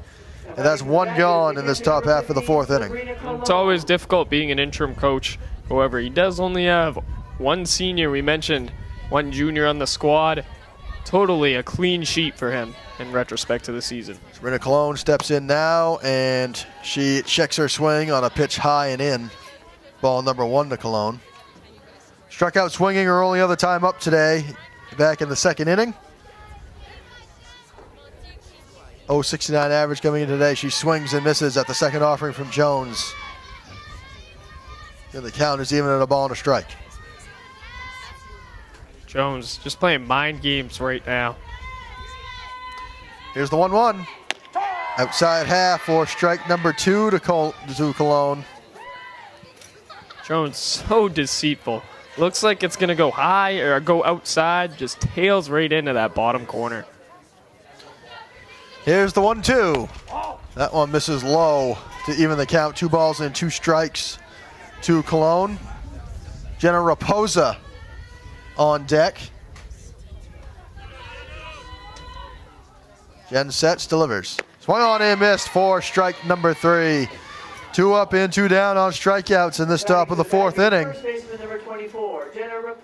Jenna Raposa comes to the plate, grounded out, walked, and was forced out at second base her last time up.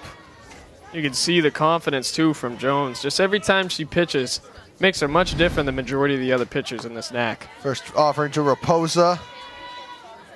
Low for ball number 1.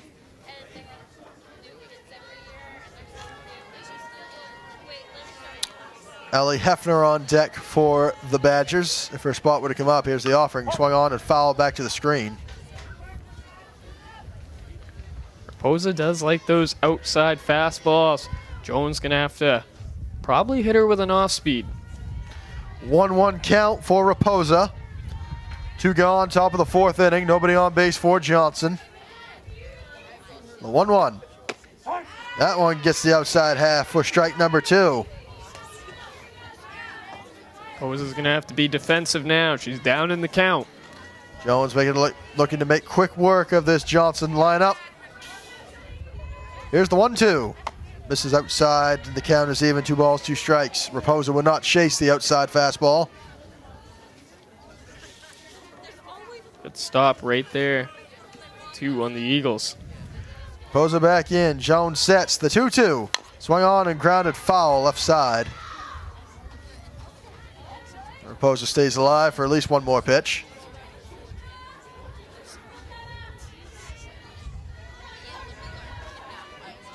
Jones back in, waits for her sign from Wendelken. She's got it. The 2-2. Swung on and popped foul right side and out of play. Count stays at 2-2 for Raposa. Johnson has just managed 1 hit combined so far in both games. Here's the 2-2. Swung on and missed for strike number 3. Jones strikes out the side. And it is retired. We head to the bottom half of the 4th. Eagles up 11-0. You're watching Husson Eagles softball on the Husson Eagles Sports Network.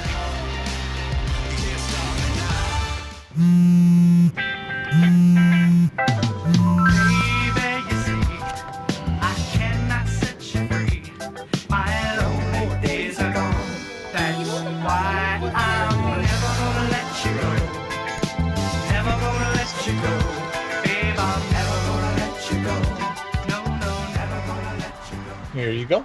Thank you. Thank you.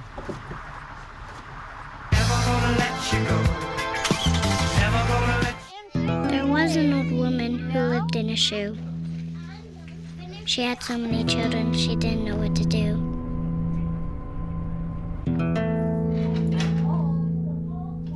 She gave them some broth without any bread and kissed them all soundly and put them to bed. Hunger is a story we can end. End it at feedingamerica.org. Another good crowd has made its way out to O'Keefe Field on this Sunday afternoon, a chilly Sunday afternoon. Fans bundled up, but the cool weather not affecting Johnson's pitcher, Alexis Flesher. Sleeves rolled up and everything. Bottom of the 4th inning alongside Alex Mooney. I'm Ethan Snow. Sam Tracy at field level today. Eagles with an 11-0 lead. As Kira McLeod will get ready to step in for the 3rd time today. RBI triple in the 1st, popped out to first base in the 2nd. She'll look to get things going. 6, 7, 8 batters due up this inning for Husson. McLeod in, playing left field today for the Eagles. Here's the first offering. That one misses outside, ball 1 to McLeod. That's what gets me is you think the transition to California to Maine be a little difficult. Sleeves rolled up. Flesher says this no problem out here. Here's the 1-0. Swing on, and this one's a line drive right into center field and down for a base hit. McLeod takes a turn. That's all she'll get, and she is 2 for 3 today on the leadoff single. Pomerleau's really been, McLeod has really done well in these past 2 games. Right back into center field with McLeod as Jill Bisson steps in for the 3rd time today. An RBI single in the 1st, a walk, and eventually scored in the 2nd as she swings and fouls this one out to the right side, out of play. Strike number 1 on Bisson. Jen Jones on deck, batting in that 8 spot.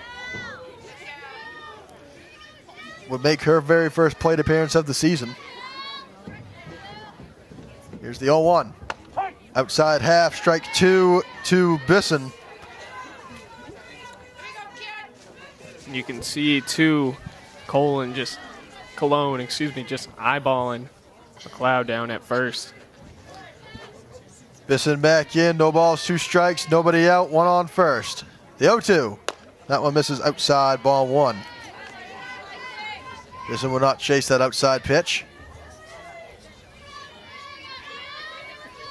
Eagles up 11-0, looking for more. Bottom of the 4th inning. Here's the 1-2. Another breaking ball. That one misses high and away. Flesher, whenever she gets up in the count, Tries to get him to chase high or away, but I think she gets a little too fancy there. Gets a little out of control. 2 balls, 2 strikes on the count. 1 on, nobody out. Bottom of the 4th inning. Fletcher has her sign, sets the 2-2. Swung on and lined right back into center field. That's a base hit. McLeod's going to put the brakes on at second. Bisson will be held to a single on his back-to-back singles. And the Eagles have 2 on with nobody out in the bottom of the 4th. Fletcher tried to make a play on it, just shot too high up. A little out of her reach as well. Being able to kind of pinball it around in between everyone. As Jen Jones will step in for the very first time in this 2022 season. At the plate last year, 30 of 85, 8 doubles, a home run, 19 RBI, 7 walks, 9 strikeouts for a .353 average in 2021. As she takes ball number 1. Not too many times you see a 300 hitter that's a pitcher and from behind the plate. That's a good situation here. 2 on, nobody out. The 1-0. That one gets the outside half. Ball and a strike to Jones. Nobody out, bottom of the 4th. 2 on for Husson. McLeod on second. Bisson on first. With the 11th and 12th hits of the day. Here's the 1-1. That one gets the upper half to Jones. That's going to be a ball and 2 strike count for the grad student. It's a big outing right here for Fletcher. She's able to get Jones struck out. Could get a little momentum in her favor. Fletcher back in, has her sign, sets. The 1-2. Swing on and pop foul left side and into the protective netting. Jones fights that one off. Good fight from Jones. Second guessing it was going to hit that top left part of the zone. Says, I'm not taking any chances here. So Jones steps back in. Fletcher waits for her sign. Wants to take a minute to think about it. The 1-2 just misses outside, and the count is even at 2 balls and 2 strikes. Jones wouldn't chase the outside pitch. She has fought her way back into the count. Bottom of the 4th inning from the O'Keefe Field. The Eagles up 11-0. Nobody out. Bottom of the 4th. Here's the 2-2. Swung on and pop foul behind the press box. And Jones fights another one off. Jones working hard. Anytime she thinks there's a 50-50 chance of that being a strike or just outside of the zone, she's not taking the chance. So Jones back in. Fletcher looks in as her sign sets. The 2-2. Swung on, and this one's a line drive on the ground and through the legs of Hefner. McLeod is going to score on the play. And Jones reaches on what I believe is going to be an error on the second base. And the Eagles extend their lead 12-0. Costly turnover right there. Hit from Jones just makes it right between the wickets of Hefner. Not putting the glove down in the dirt. Ends up going into shallow right. And it will be an error charged to Allie Hefner. Brings home a run as McLeod scores from second base on the play. Jill Bisson makes her way over to third, so runners on the corners, nobody out. It's just Pomerleau steps in. Pomerleau, a triple and a score in the second, and a strikeout looking to end the third as she swings and fouls this one to the right side into the screen. Strike one on Pomerleau. McKenna Smith on deck would come back up.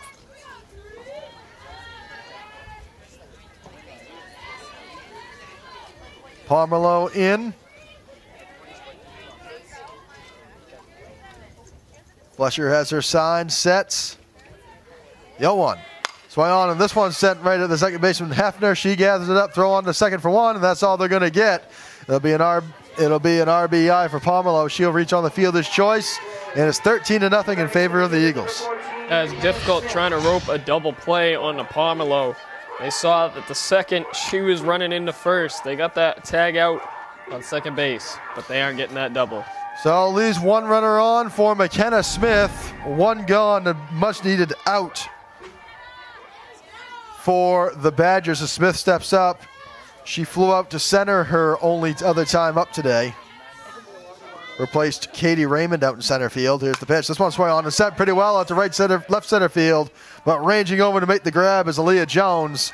And Smith is retired for the second time today. That's 2 away. Smith, she's made great contact those past two, just unable to lift it either out of the reach or out of the park. And that is going to send to the plate Kenzie Dorr, who has had herself quite the game too today. 3 for 3 with a single, 2 home runs, 3 RBI. She's homered her last 2 at-bats. And is up for the 4th time today. Here's the first offering from Flesher. That one misses outside, and it gets away from Cologne. Pomerleau will advance to second on the pass ball. Flesher has got to be careful. Both these home runs from Dorr have been in that outside part of the zone.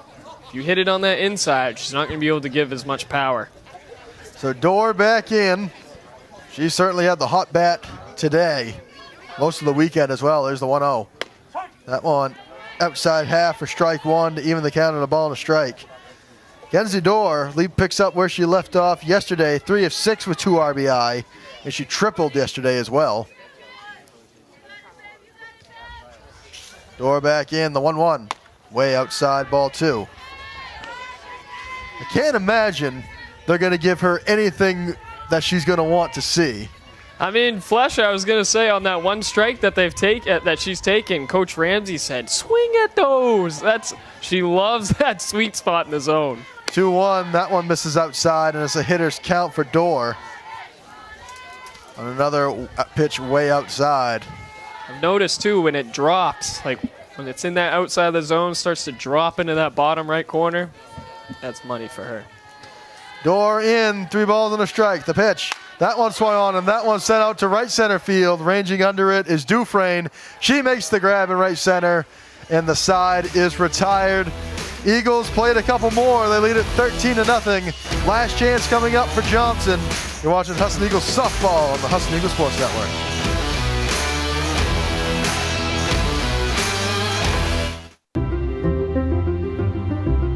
Tech careers start here. Extended reality, integrated technology, computer information systems, software development, web design and development. Learn to create innovative solutions with cutting-edge technology at Husson University. Hey, Bobo, do trees tell each other stories? I'm sorry. I'm afraid I don't know that. Hey, why don't we go find out? Listen. Do clouds take naps? I couldn't tell you. Dad, do stars visit their friends? Look!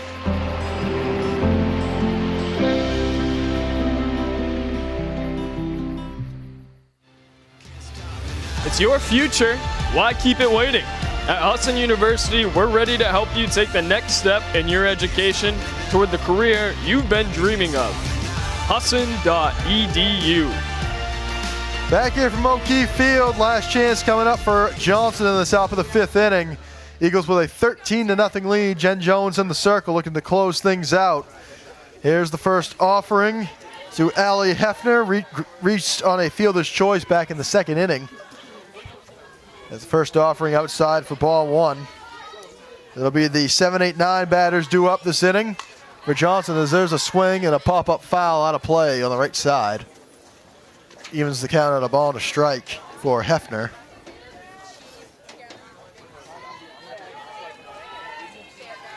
Jones looks in. The 1-1. That one misses outside. 2-1 to Hefner. Jones is so routine. You watch her. Nothing really changes every time she gets up to the mound. Jones looks in.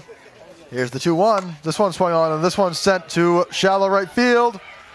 And it gets down for a base hit. Hefner beats the throw from Pomerleau in shallow right. And it'll be a base hit in the 5th. And only the 2nd hit of the day in game number 2 for Johnson. Their 3rd hit overall. They only managed 1 base hit in game number 1. Hefner, a good little blooper into shallow right field, forcing Pomerleau. She thought she'd be able to make it up with her speed, but wasn't able to switch her glove into that basket position. Kylie Olay steps in for the second time today. Came in batting .306 on the season today, as she's going to take ball number 2 high and away. 2-0 for Olay. Started the day out catching. Left after taking a ricochet off the front of the mask. Here's the 2-0 from Jones. That one in there, strike one. Jones back in the count, 2 balls and a strike.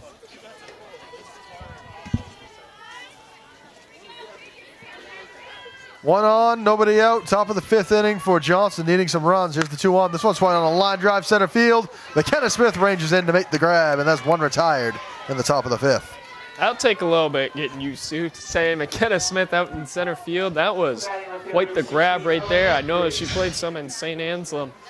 However, you see off that belt right there, making some quick ground. Just a matter of a few steps. So to the plate now comes Ella Emery, as she takes ball 1. Emery steps back in. First year from Sashi, Texas.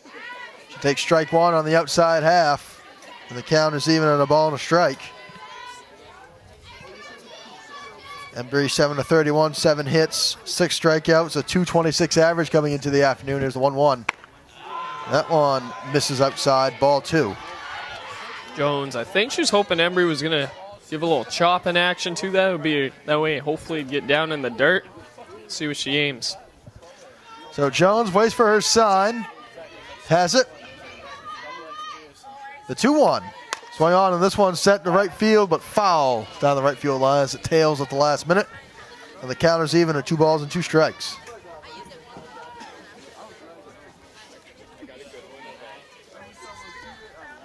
Jones looking to send the Eagles away 4-0 in conference play. Here's the 2-2. That one bounced in the dirt. Embry checks her swing. It'll be a full count coming. 1 gone, 1 on base for Johnson, top of the 5th. Down 13-0. They need to plate quite a few here to extend the game into the bottom of the 5th to break that 8-run threshold. The 3-2, way outside, ball 4, and Johnson's got 2 on for the first time in game 2. Hefner has taken a few steps off the bag, thought about stealing. A little interesting with how large of a lead she was taking, since Johnson only has 4 stolen bases in 14 games. Savannah Dufresne to the plate now, 0 for 2 today, grounded out to the pitcher and to third base unassisted. First offering high and inside, ball 1. And if you're the Eagles right here, you're thinking double play. Get the advancing runner, or get second if that's the easiest option. Look for first. Here's the 1-0 from Jones. That one misses low, ball number 2. Dufresne, Evie Brubaker will be on deck. The pitch swung on, and this one's a pop-up left center field. Ranging over to grab this one is McLeod. She makes the grab, and that's 2 retired in the top of the 5th. McLeod, routine out right there. Great communication with Smith as well, realizing, hey, that's closer to you. Even though I have the rights, go ahead and take a hold of it. Evie Brubaker will step in, representing the last chance for Johnson. Down to their final out, 2 on, 2 out, top of the 5th. The pitch from Jones. Outside half, strike number 1. Popped out to shortstop. Struck out swinging in the 3rd. The 0-1. That one swung on and lined foul into the right side screening. And Brubaker quickly down to her final strike. Steps back in. Jones looks in. Has her sign, sets. The 0-2. That one misses high. 1 ball, 2 strikes on the count. Jones loves throwing those high pitches to try and get him to bite on that chop. Brubaker says no. Brubaker back in. Jones for the 1-2 count. The pitch. Check swing. And they're going to say she held up, and the count is 2-2. Jones almost got her to bite on that one. Tried to put in that top right of the zone. 2 on, 2 out, top of the 5th. Johnson trying to keep the game going any way they can. Jones, the 2-2. And that one misses low, and the count is full. Jones now being forced to throw it inside the strike zone. Wanted to avoid it with having 2 people on. However, Brubaker forcing Jones to have to flirt with inside the zone. Jones looks in, 3 balls, 2 strikes. The pitch. That one in there for strike 3 called on the outside half. Brubaker thought she had ball 4, and that ends the game. Eagles with a 13-0 win in game 2, and they sweep the Johnson Badgers on this Sunday, and they move to 4-0 in conference play. Take another look at this one, Moons. Just got that low outside corner for strike number 3. We'll be back in just a moment to wrap things up. You're watching Husson Eagles softball on the Husson Eagles Sports Network. This weekend, wherever you are heading, please drive safely and have a great day. Jordan knows he shouldn't eat this entire bowl of nachos, but tonight he's earned that right because a few hours ago in the middle of happy hour, he recognized a sign. Not from the gods or a bolt of lightning, but from a double heart, a kissy face, and a 4th ha in ha ha ha. That's when Jordan knew he was buzzed. So when it was time to go, he got a ride home instead of driving. Be a legend like Jordan. Recognize your buzzed warning signs and get a ride home. Buzz driving is drunk driving. Back here from O'Keefe Field, where the Husson University Eagles have just wrapped up a 13-0 win in game number 2 on this Sunday afternoon. Eagles getting the sweep of the Johnson Badgers on this Sunday. They swept Linden yesterday in a pair of 8-0 wins. And Moons, to start off the conference weekend 4-0, you couldn't have asked for a better start for Husson. Oh, exactly. And it all started, too, with just McKenna Smith on the defensive side of things. She had strikeout after strikeout, really set the tone for the Eagles. And on the offensive side, Mackenzie Dorr. I don't know what happened. Someone woke her up because 3 home runs later, she has been a monster this weekend. So that is just about going to wrap things up from O'Keefe Field. It was a great weekend of Husson Eagles softball provided to you by the students of the New England School of Communications at Husson University. Thank you to our great crew for making this whole deal happen. For one final time, from Alex Mooney, Sam Tracy down at field level, I'm Ethan Snow. Thank you for tuning in this weekend. This has been Husson Eagles softball on the Husson Eagles Sports Network.